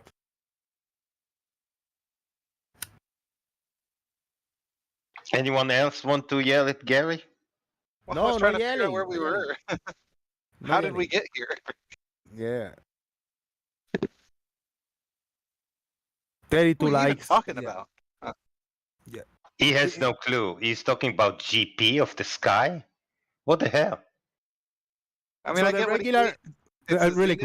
Really quick, Doofus, then you have to. The regular 30 to 35 people that watch the show, I mean, it's okay. I mean, we always enjoy a good shit show and good yelling and stuff, but there's 15 or 20 people that actually like coming into for more of a casual conversation and back and forward and not as heated as yelling as that, because it's rough. We lost like 15 people where the two of you started yelling at each other. So I appreciate it because we will still have a strong viewership for these type of things. But if we want to invite more people in, we got to just break it down a little bit and lower the couple notches and stop yelling so much, man, over each other. Doofus, Manfred, go ahead, brother. I'm on the spot. Okay. Stingray, you go. I want to hear what Doofus has to say. All right, let me read this comment. Gary Little say he's got a radio transmitter 7 miles away. 7 miles away, I can't talk to. Yet I can hear that Voyager probe at 23 watts, billions of miles away. Why? So he cannot hear with a radio transmitter 7 miles away, land to land, but he can hear the Voyager probe 23 watts at billions of miles away. There you go. Why is that? How I does guess that that would lend more to like I guess like that the billions of miles away isn't that far. Yeah, I mean, just miles away. Let's say thousands of miles away. Let's say the Voyager is thousands of miles away. We don't have to give it millions. Do you think it's less? Do you think it's hundreds of miles away, the Voyager? I mean, just a simple person. You tell them, hey, listen, how come I can only send a signal 7 miles in a straight line, but then somebody tells me that thing is 7 light years away, and it's reaching it. Let's say that you got a walkie-talkie and you want to talk two blocks away to somebody, but the signal doesn't receive it. Somehow you got your walkie-talkie rigged that you can hear things up in space. And if you can hear the Voyager, let's say the ISS or something, how does that work then? Yeah, what I'm laying out there is the most reasonable explanation is that it's not as far away as they're telling you. The TV in the 1950s kills any thought of Gary's fantasy flat Earth. I would like to know why this 50s TV in the 50s. You should join Gary Little. Talk to us in Discord, man. I find it telling that the most reasonable explanation that No Tanks could come up with is that it just has to be fake. Yeah, well, like he described it. He said, "How am I doing this impossible thing that you can't do anywhere here on Earth?" Well, then that would tell you the answer right there. That they're not doing that unreasonable thing that can't be demonstrated here on Earth.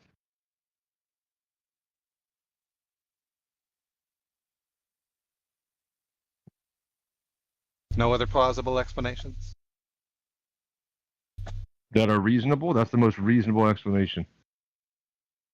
I mean, it seems reasonable to me that the Earth is in the way. That the Earth is in the way?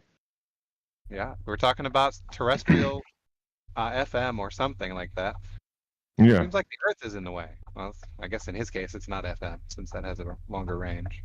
Right, but we can send radio signals, or we can send not radio, right? We can send a microwave signal 200 miles, right, in a straight line, right, to be received, and it requires straight line of sight to be received, and on a globe that would not work, right? That is. If you're thinking of the example that flat earthers like to bring up, that's Exalt, and they did that over 146 miles, if I remember correctly. And that's definitely fine on a globe because both the sending end and the receiving end, well, they're transceivers, so they're actually both sending and receiving. Both ends are highly elevated. So yeah, it's actually perfectly fine on a globe because they're elevated. How high are they elevated? I don't know. One's on an island, and they put that one on the highest point of the island. The other one's on the coast of what is it, Italy? I'll have to look up the Exalt Wireless example again, but Corsica or is it Corsica? Or I'll have to look it up again. So that big hump of water or earth doesn't get in the way at that elevation. Well, they're way up in the air. Of course not. Okay. Yeah. So that's what needs to be accounted for. Is it? You cut out? Yeah. All right, we got Gary Little. He joined the Discord server. If you want to jump in the YouTube live, in the left-hand side and Discord over here, when you see our names, if you don't see it, drop and rejoin because I just gave you the roles. You should be able to see the voice chat. I want to give a big shout out to Blue. I just want to say hello to Blue and hear him. If it's just possible, I haven't heard you in a while, Blue. Good to see you, brother. Hey, what's going on, Jose? All is good. Glad to see you around and you're still kicking us around in the interwebs. Yeah, I haven't gone anywhere. Just been quiet lately. That's all. Yeah, that's good. And I haven't been too active. I saw you the other day, about a few weeks ago. You pop in, I think, in the chat or something. So good to see you, man. For real. Yeah, man. Have you heard? Have you been listening for a little bit or not quite? Yeah, I was listening just for a minute. Anything resonated with you that you say like, "Oh my God, what a bunch of bullshit"? I don't know what this radio transmission stuff is all about. I caught just a little bit of that. Yeah, we got Gary he said that he has if he's got a radio transmitter 7 miles away, he can't talk to, but yet in the same radio he can hear the Voyager probe 23 watts billions of miles away. Why? No, just no. You're not going to hear the Voyager probe with a radio without a very large dish antenna with a hell of a lot of gain to it. Well, Doofus was telling me that I was being unreasonable, and that somebody must have been lying. Yeah, let me hear. Gary Little is here. You want to get a mic check? What's up? I see the mic kind of turning green, but you haven't spoken a little, or we don't hear you at least. You got the wrong microphone selected, maybe? Yeah, there's no voice. I don't know if you're familiar with Discord, but go to the user settings in the bottom and find voice and audio, voice and video, and it should be to choose your microphone, input, output. But it should work. The microphone should be open. There you go. He haven't just said nothing yet. What's up?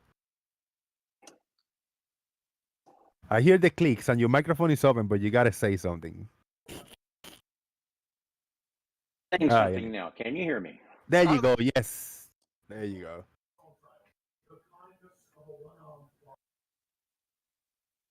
What's up with that radio analogy? You want to explain it on your own mouth so we can understand better?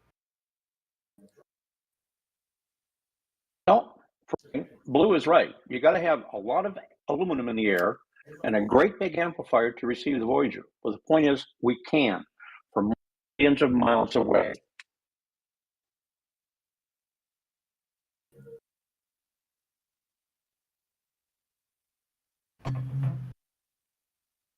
All right.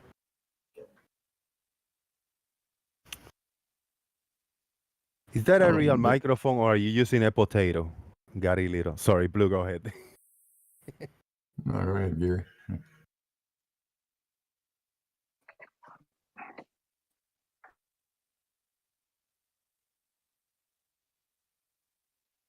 That radio transmission and reception, it depends on a hell of a lot of things. What frequency you're operating on, what. In most cases, I'm talking VHF and UHF, and those are all light transmitters.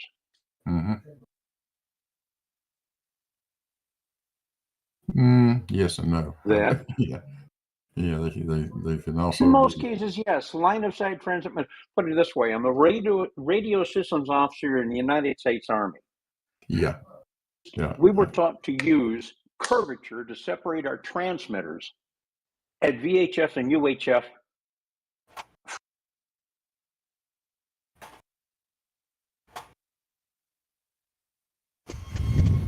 All right. Uh-oh. Squeaky Earth moved. I'm sorry, I'm talking a lot. No, you example. You get. Go ahead. Go ahead, Gary. Very high frequency omnidirectional radio sitting in an airplane. Transmitter on the ground is pumping out probably a couple of 1,000 watts of power, but I receive that thing from about 60 miles away. Every 60, I've got to change VORs if I'm going to travel thousands of miles. If the Earth is flat. Yeah, your VOR receiver, depending on what altitude you happen to be flying at, might be good for a max of about 100 miles. 6,000 miles. Hey, I flew the little puddle jumpers around Southern California. Yeah. I flew them around the Smoky Mountains here too. Yeah, I know.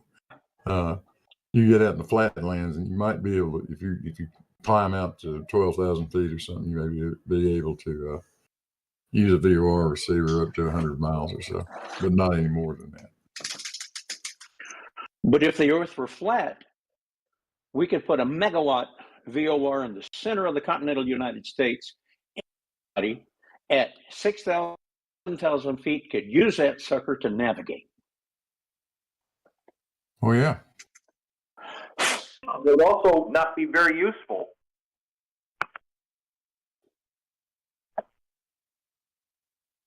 Temperature comes in to help separate radio transmitters. And gosh, guys, it works really, really well. Yeah, that's essentially what ADF is, where you can, with a directional antenna, you can get the azimuth to a high-powered AM radio station quite a distance away when you're in the air. Absolutely. Very different form of navigation. And you can wind up loops trying to figure out where you're at. VOR is different. You literally follow a radio.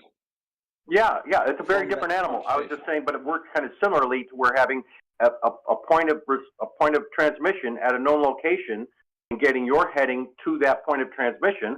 Whereas with a VOR, yes, you are on the 340 radial. That's identified in the signal.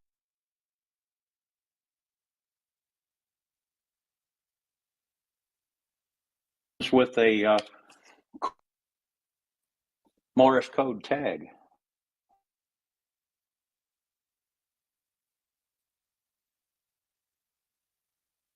My point is that VHF and UHF transmissions pretty well play. And if you go back to my example of 1950s television, hey folks, we had thousands of transmitters that was established across the Great Plains of the United States, and only 12 that possibly work. But it did.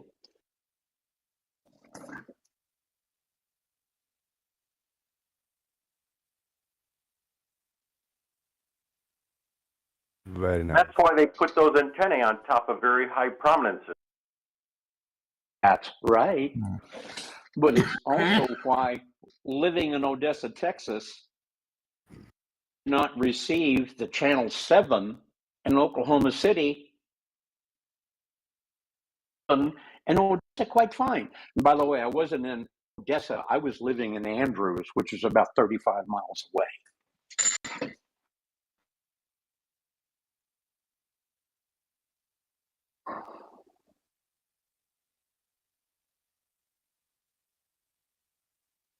Bingo go. There you go. Yeah, again, it's very dependent though on the frequency that you're talking about operating on. If you're operating at say 14 megahertz,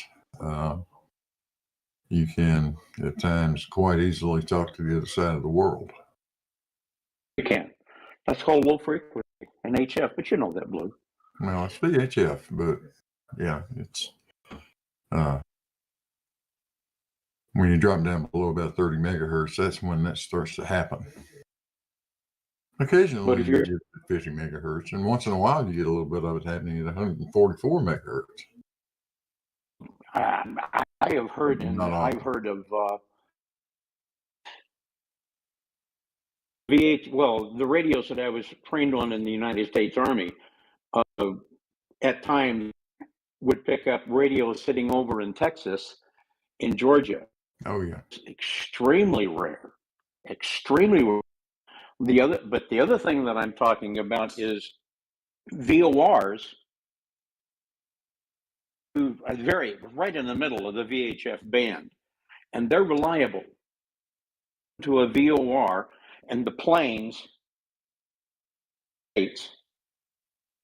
I know where that radio is, and I know I'm not talking to a VOR sitting over here in New York. I'm talking to that, or I'm listening to that radio that's only about 60 miles away, over Kansas City. Yeah, all VORs are up in the range between 115 megahertz and 120, somewhere up in there. All you do is bore holes in the ionosphere.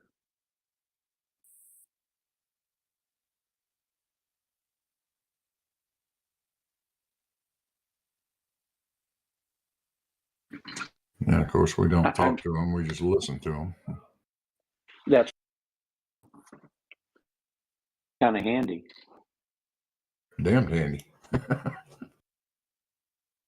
It is that if this were a flat Earth, let's go to troposcatter. That's up in the gigahertz range. All right, you got a 100-foot antenna sitting there that I'm using to talk with another station 200 miles away with another 100-foot dish antenna. And all that signal is pumped into great big amplifiers that are water-cooled and have these great big generators to power. Now, if the Earth were flat, I could put those 100-foot dish antennas, the other one, somewhere around, let's say, mountains, and I could carry on communications because those antennas are pumping out gigawatts. With the amplification of the amplifiers, and you get the amplification of the antenna, the parabolic antenna itself, to another parabolic antenna sitting on the Ozarks. Those radio stations, well, those two transmitters and receivers would communicate with no problem whatsoever at the I think it's 2 to 5 gigahertz that they're broadcasting.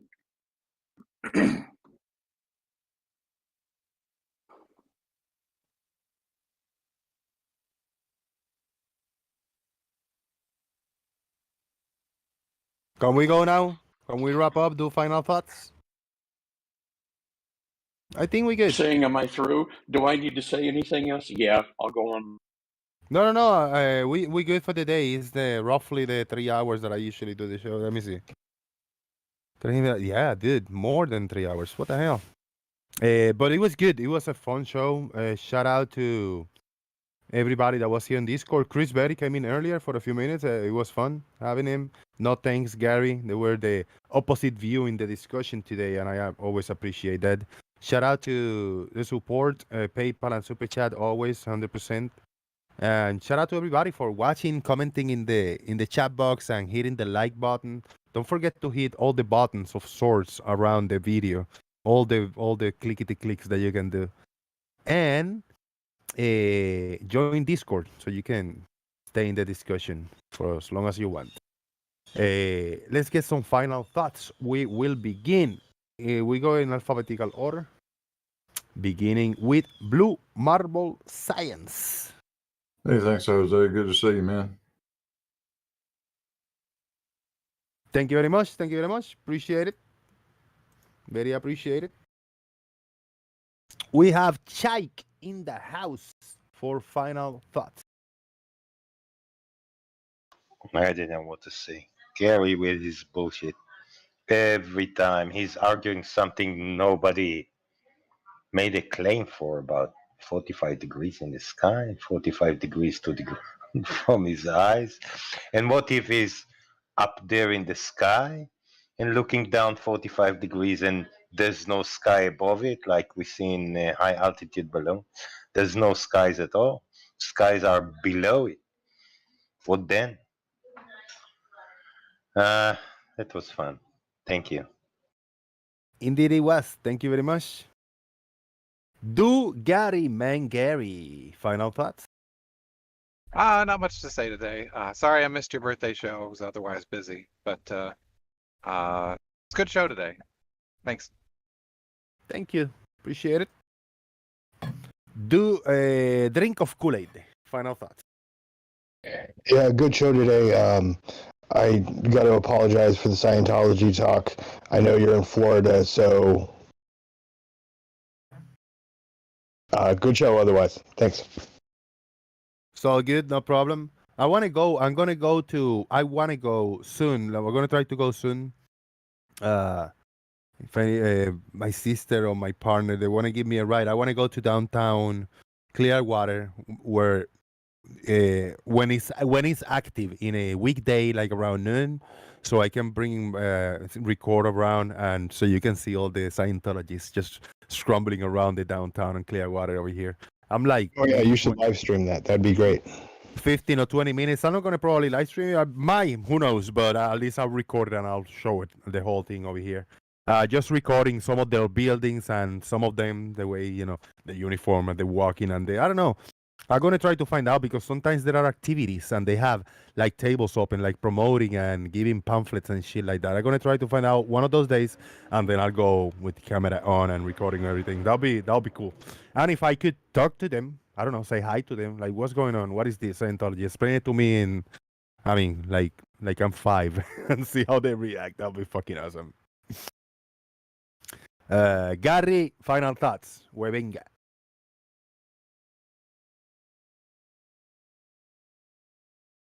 Yeah, Chaiki can't understand a simple concept like 45-degree line to the ground from your position is right close by. 45-degree line up to the sky is a long ways. He just doesn't get that little simple concept. He thinks, and whoever else interfered in that conversation thinks you're looking at a square, that it would be a square. I'm sorry, it's just not. All right. You probably missed this yesterday, Gary, but I get one for you. There you go. Just because. G Little, final thoughts. Great. When it comes to radio communication, you have absolutely no idea about what you're talking about. None whatsoever. I've been dealing with radio for over 60 years, and I got 60 years of experience that tell me you're full of bullshit. Anyway, by the way, my name is Gary also. And listening to you, I get embarrassed. First of all, I never said anything about radio. Thank you. All right, let's move on with the final thoughts, and then you guys can talk among yourself. We got a few more over here. We got Larry, Bro PS, final thoughts. Well, it was kind of reinforcing the point that they, make all these incoherent, contradictory, and imaginaries. The one that was particularly funny that didn't get commented on was, I forget which said it, but if with a drone, you fly up, and as the sun sets, you fly up, you'll still see the sun. He said if you go high enough, you'll see it not set and hook to the right. Now, he said that, but it went unchallenged, but it is like one of the, nobody has ever observed that. And then the question is, how high? I mean, Mount Everest, they don't see it hooked to the right, and you're not going to get a drone to 32,000 feet. So, again, he said it as if that's fact, that the sun doesn't set, and in a drone, you get high enough, it'll hook to the right. Unobserved, fabricated crap. Boom. Thank you, Gary. Larry. Sorry, he rhymes. Snesley Wipes, final thoughts. And Turing Test. Hi, guys. Thank you, Jose. Fun show. Sorry if I've been a bit lurky, but there you go. I've been here. It's been fun. All has been good, man. Thank you so much. Thank you, everybody, for watching. I really appreciate it. I'm going to do a thing. I'm going to squeaky earth because that's the end of the show. Remember, everybody, click all the buttons, share, like, subscribe, make sure the bell notification icon is on. I'm trying to be more active, more in the daily basis, and we're going to hopefully continue to do so. And after the squeaky earth, when I say thank you, I usually just end the stream, but what I'm going to do today is going to let the stream run in the background for you guys. I gotta go and take care of the dogs and check, do a couple stuff. So the show might be running an extra 5 minutes, maybe 10, maybe half an hour. Who knows? Maybe an hour. So if you're watching and you want to hear what happens in the after shows, please stay tuned. I'm not going to be moderating. I'm not going to be there. You guys talk like if you were on your own, but you might be live just for a minute or two. So, heads up. And the floor is all yours when I say thank you very much, everybody. Jose JG out. Boom. Thank you.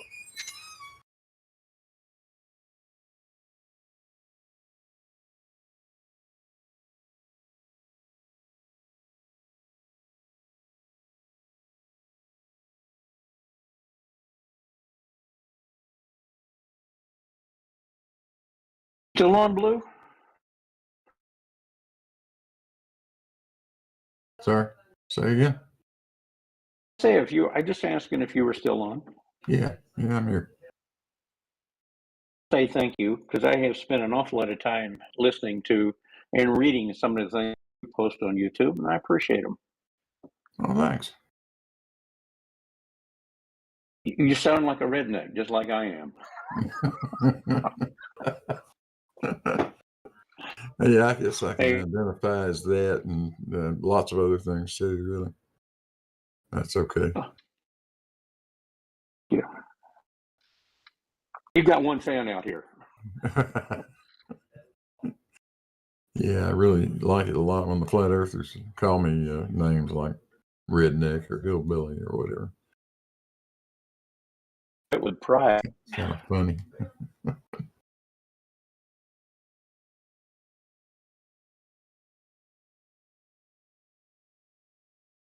So you were Army Signal Corps?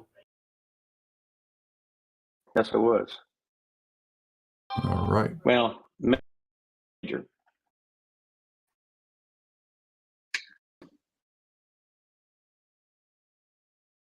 Down by that curvature a few times when I was in the flat land of Korea.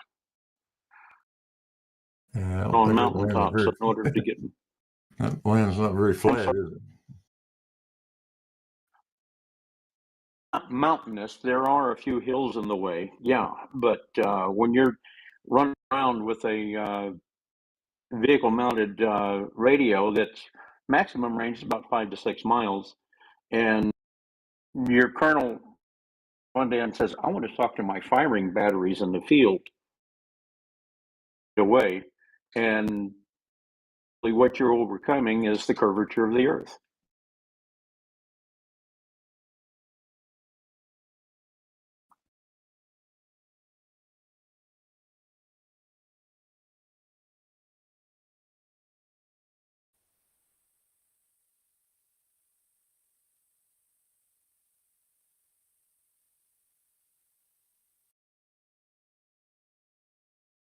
Yeah, it's amazing though what you can do with very small amounts of power if you have if you've been shrewd enough to pick the right frequency range to operate in.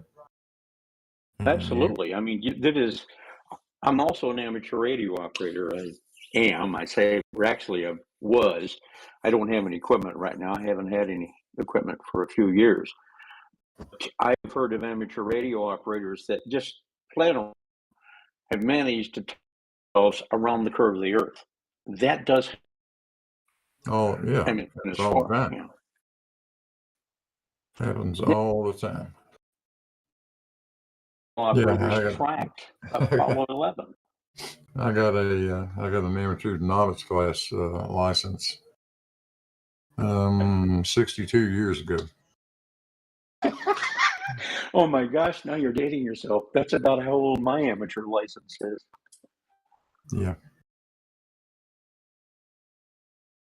To get to general, I didn't, or was it tech? I didn't get to general because I never spent the time to learn Morse code like I should. Yeah, you only had to do 5 words a minute for technician. Actually, you didn't have to do anything for technician if you already had a novice. I think you could just take the written. You could take. I did take the written, but I didn't take the code. Got you to general, if I'm not mistaken.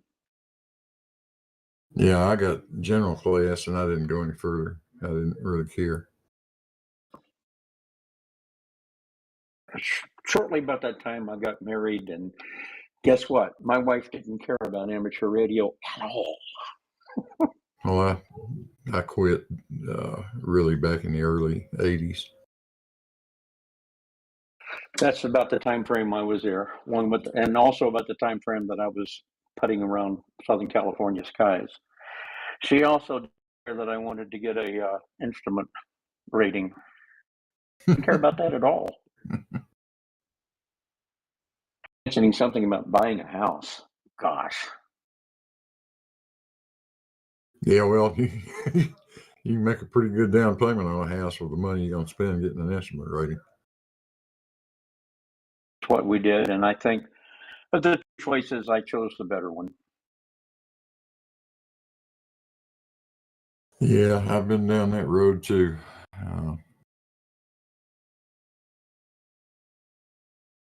I do kind of miss instructing, but if we've hit a lull for a moment, Gary, are you still around by any chance?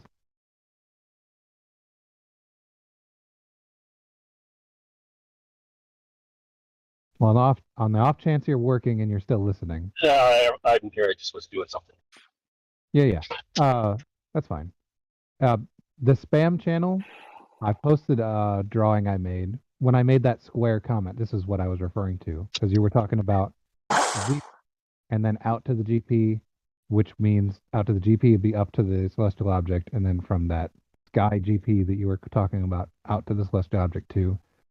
That whole area would be a square. That's what I meant by it. I know, but that's not what I was talking about. So you got it all wrong. I was talking about what would be further, what would cover more distance. A 45 degree from my eyes to the ground, from where I'm standing to the ground, versus 45-degree angle to the sky. That was what my question was, and Chaiki didn't want to answer that. And it isn't a square. Same distance. Yes. Oh, and it's kind of a so what question. So there's no point. I did. No, there is a point because it has to do with why you can see things like stars farther out, because that they cover that's more distance before it reaches those angles that converge with the ground. Same. Appear to converge. Yeah, vertical. We're talking about vertical features. Why don't we see the vertical features which has no angles to them under the GP of the star that we can see? Why? I'm not talking to you, Jackie. Yeah, sure you don't. Sure you don't. Sure you don't.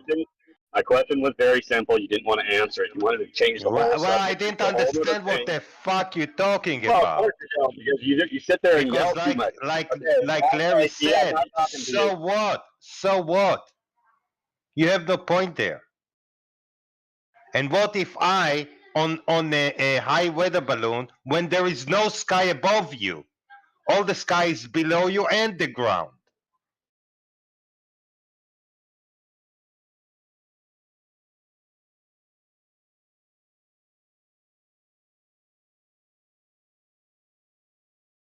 What then, Gary? Which 40 degrees has more distance? 45.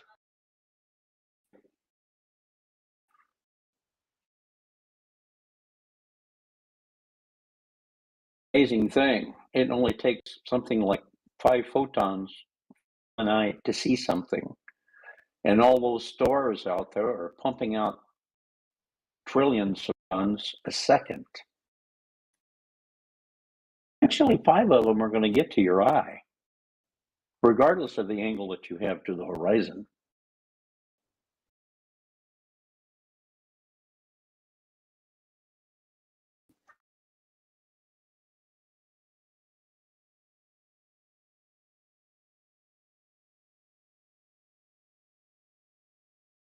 Guys, I've enjoyed it. I've got a dental appointment.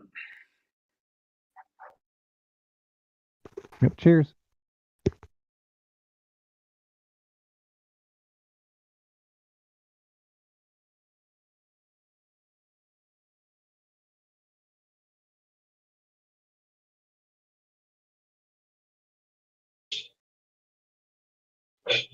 Hello. Hello, eggs and bacon. What did you call me? Eggs and bacon. Oh, eggs and bacon. Hello. I thought it's the other way. Bacon eggs.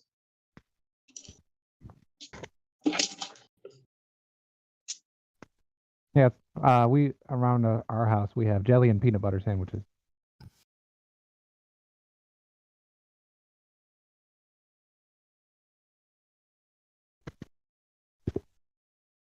Jelly peanut butter time.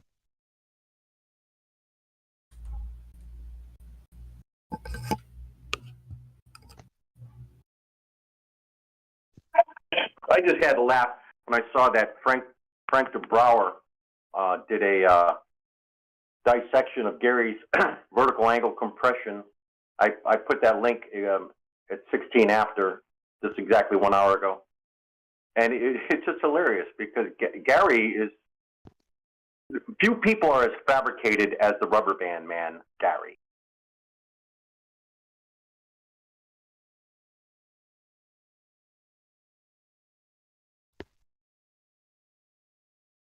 Have any of you guys tried my simulator?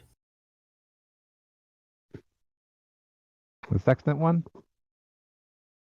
Yep. Why do you have a stimulator? Stimulate your what? Simulator.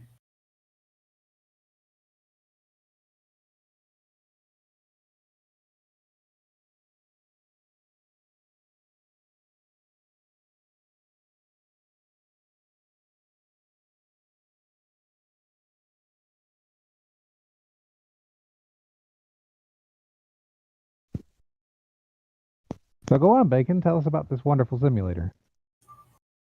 Right. It's just what you Wait. said. It's a wonderful simulator. Wait. What?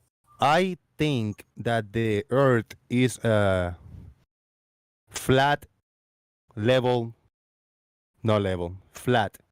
plane, straight, horizontal, goes very far away.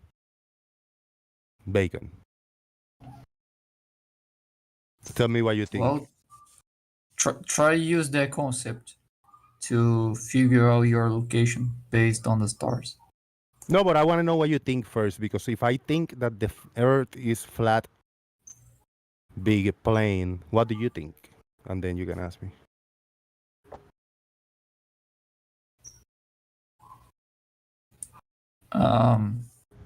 What do you think the Earth is? If I think that's what it is, what I say. That's a pretty broad question, isn't it? Well, I can answer the question. What do you think the Earth is? Well, I think the Earth is a flat, straight, giant plane where we got the continents and the oceans, and it goes very far away. That's what the Earth is. Okay, you try to answer, man. What is the Earth? So we be in the same playing field, you know? Because if I say what it is that I already did, you wanted to ask me questions about it, but I really do want to know what it is before you start asking me questions, because I might have questions for you too, you know? Let's be even. Let's play the same game here. I'm not sure if it was your connection or my connection, but you were breaking up pretty heavily. It might be yours. I heard him. Oh, I think it's mine then. Yeah, what I think is what the Earth is, flat and big plane. What do you think the Earth is? And then you can ask me questions, and then I can ask you questions too. All right. I think Earth is big ball, and not flat. Very nice. Thank you. Now we're moving. I didn't have to tell you what it was, what it wasn't. I told you what it was, but you had to go there. You had to say it isn't flat, right? Why do you think? What was the need of adding that? Jose, I've got a because you way started of by asking saying. Go on, Bacon. Oh, yeah. Okay. Well, Well, you I was started by saying head and tails. Okay, I'll go. Yeah, you started by saying that you think it's flat and big in a big plane. So I decided to respond in the same categories. So I don't think it's flat, and I think it's a big ball. All right. Okay, look, Jose, I've got a way of tackling your question. You may not like it, I don't know. Go for it. I want to talk about the consequences of your big imaginary flat plane that goes on forever. Right. We know that people who are predominantly who are in the northern hemisphere, and let's say, high enough up on the northern hemisphere, so they can only see the constellations that we see in the northern hemisphere. And we know there are some other people who are living in what we call the southern hemisphere who only see southern constellations. So that's So how do you organize that on your big flat plane?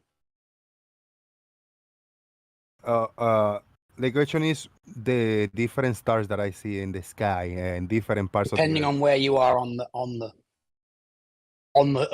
Earth, whatever shape the Earth is. on the Earth. Yeah. Why are there different stars you can see in different parts of that big flat Earth?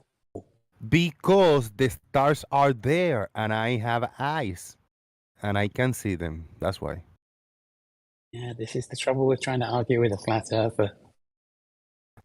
But you couldn't get more simple than that. The stars are there and I see them, you know? Doofus, right? Yeah. But they go round one way in the sky when you're in one place and a different way in the sky when you're in another place.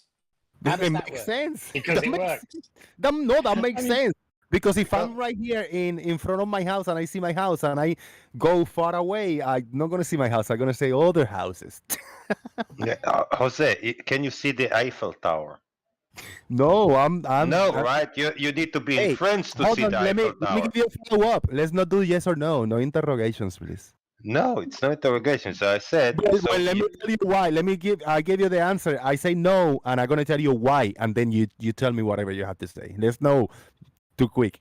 So I cannot see the Eiffel Tower, but right now I cannot even see the street next to mine because there's big houses in front of me and there are trees. I cannot see it just because of that. I don't see the street next to me. That doesn't mean it's a planet that go around and in the. I mean, you know what I mean. I don't care about trees. As far as I'm concerned, there shouldn't be trees at all.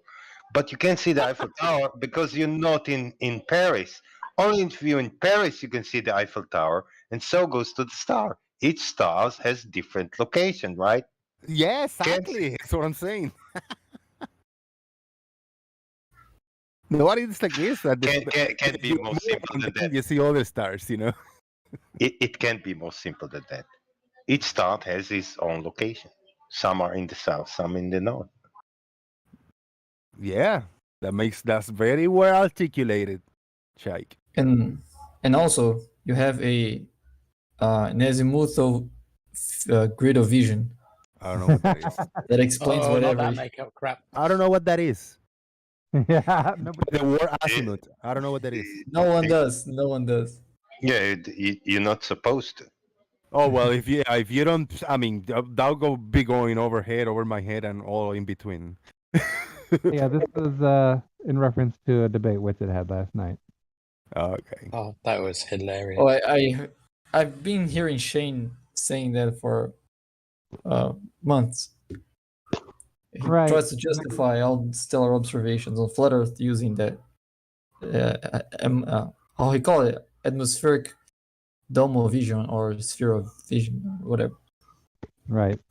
Yeah, you'll find Witsit picks up things from multiple people and smashes them together and turns it into something else. Yeah. Fuses them? That's why he's got this. He said the other thing last night about the what did he say? It's so word salady. I can't even remember a specific. Oh, he was gone about toroidal, centrifugal, and centripetal stuff, and that's how you explain the dynamo. And it was amazing. Yeah, it was amazing. A consequence of geometry. The centrifugal convergence. Nope, the other way around. Centrifugal divergence and the centripetal convergence. That's what he said magnetism was. Oh, amazing. Amazing. Oh my! He's got a gift. He's got a gift. He really has. I don't know what you guys talking about. I'm so lost. Witsit, he just talks and talks. Oh, okay. I heard another name first. I thought it was Shane? Shane or Saint or something. Yeah, okay. I don't know that name. Shane St. Pierre. Shane St. Pierre. Okay. I don't know his argument, his style, who he is. I will give Shane one thing. He's not super serious. Like if it comes down to it, we just shrug it off. We just have whatever conversation. He like the banter a little bit, and he got a good sense of humor. Then kind of. He's not an asshole.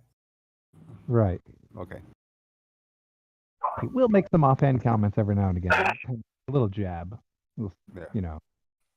But people get pissed off at that style of him being like that. People that hear him.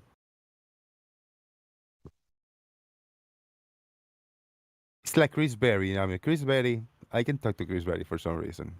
He's annoying and whatever. He make weird points sometimes. Make no fucking sense, but still, he's alright. But the first version of this argument that Witsi was using, yeah, he was justifying that visual space is not Euclidean because railroad tracks converge. I'm out, guys. You see, Jose. Does that mean Oh, YouTube is also out?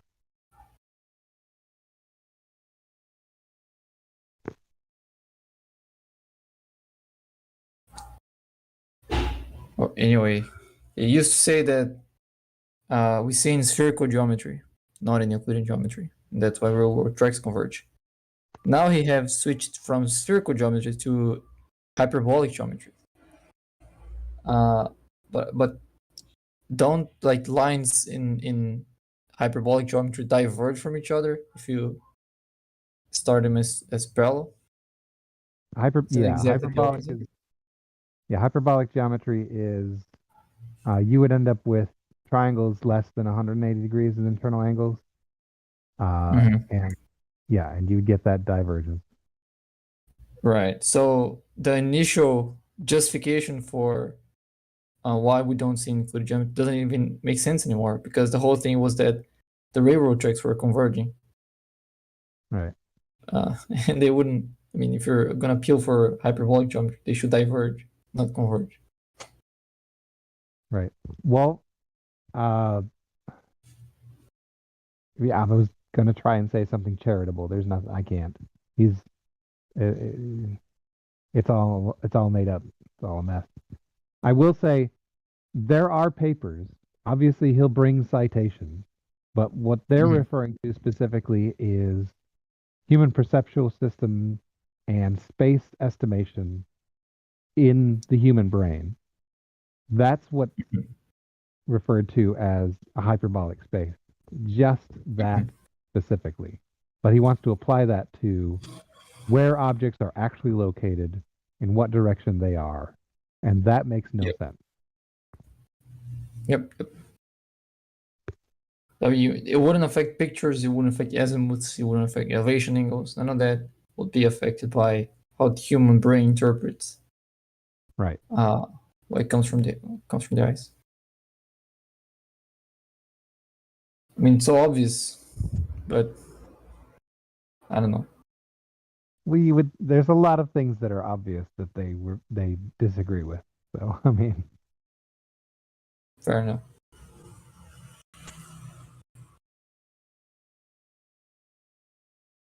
Do you know that concaver that's over there is called Cave Earth or whatever? Is he new? I don't know. I think he's been there for a month and a half or something. Wild Heretic is what I think his current nickname is. Oh, yeah, I'm not familiar with him, but what about him? Oh, well, we were having a discussion about refraction through a gradient. And he said that a gradient has layers in it or boundaries. There's boundaries between the layers. I was, telling him that's the opposite of how a gradient is defined. It's a continuous change. There are no boundaries. Disagreed. Had to disagree. It's difficult. I mean, because you can't really explain a gradient in mathematical terms without some level of calculus background. Yeah, but you can start with what he had in mind, which is a lot of boundaries, and you go to the limit of that approaching zero. Yes, I know. That's where the calculus comes in. I specifically mentioned that the layers approach zero in width. There are no boundaries at that point. Everything is continuous, and that it's not going to stick because he doesn't have the mathematical background to figure out what that is. Another question is, how big is the photon?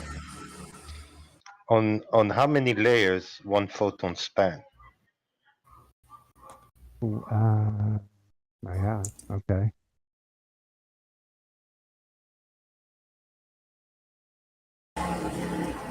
But there's something Rakia asked that I always laugh when I remember that.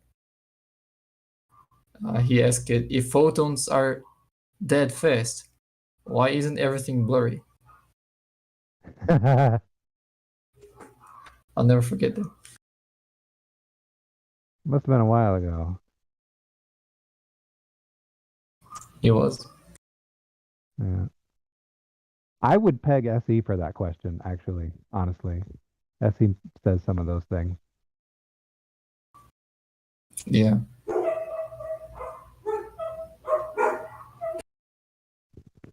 Hello, animal. It's my neighbors.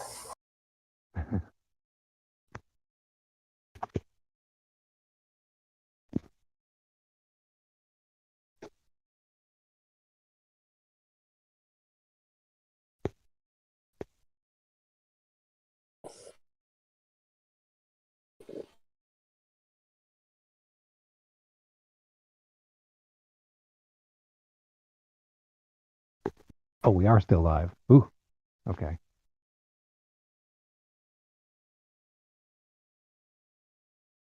So about that simulator, Big. Yeah, it puts you somewhere in the middle of the ocean where is nautical twilight, and you got to figure out where you are, and you can submit a guess, and it will tell you how close you got to the right answer. And you can use a sextant to figure that out. So if you press like S, you'll switch to a sextant view mode, and you're looking through the telescope of the sextant, and you have two sides, one that sees through the glass and the other that sees through the mirrors. And you can adjust the angle and get readings like that. There's also a clock in which you can see the time. So that's all information you need to get your location. It simulates perfect conditions, so you can always get within less than 1 mile, which is sort of like not realistic. But it's a good way to test, like to practice, I think. Make sure you have the method down. I have what? Oh, yeah. Right, to make sure you have the method figured out. The person who's using the simulator. Yes, exactly. Now I'm using to challenge whatever flat earther makes claims about slash negation. I just drop the link and say, well, show what you got here. They never do.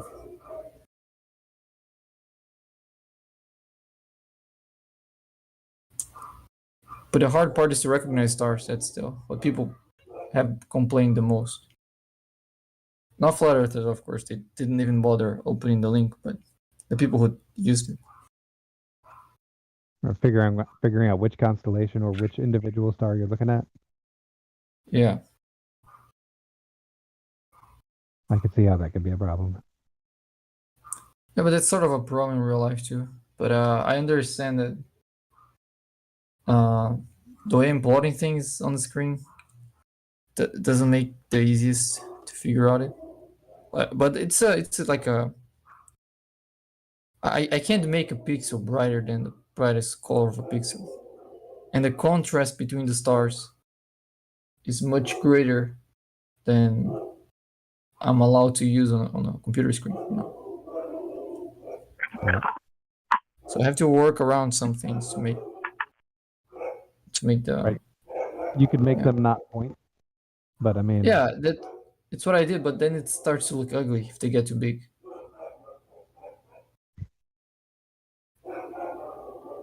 Sometimes pandering to your audience makes things happen that don't look the way you want them to. Yeah. I think I'm gonna just increase the contrast a little bit at the mark of the 59 brightest stars. So the ones in the almanac become a little bigger, and the other ones become a little fainter or dimmer. I think that might help because the brightest stars are not that more noticeable than the dimmer ones. But I put the Milky Way in the background. It really gave it a nice touch.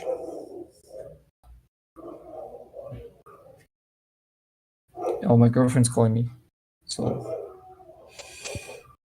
All right. goodbye, everyone. See you.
Oh, now I remember what the problem I had was with his comments were specifically. He said that the globe model also requires the azimuthal grid of vision in order to explain certain things. I found that very line of dishonest to say.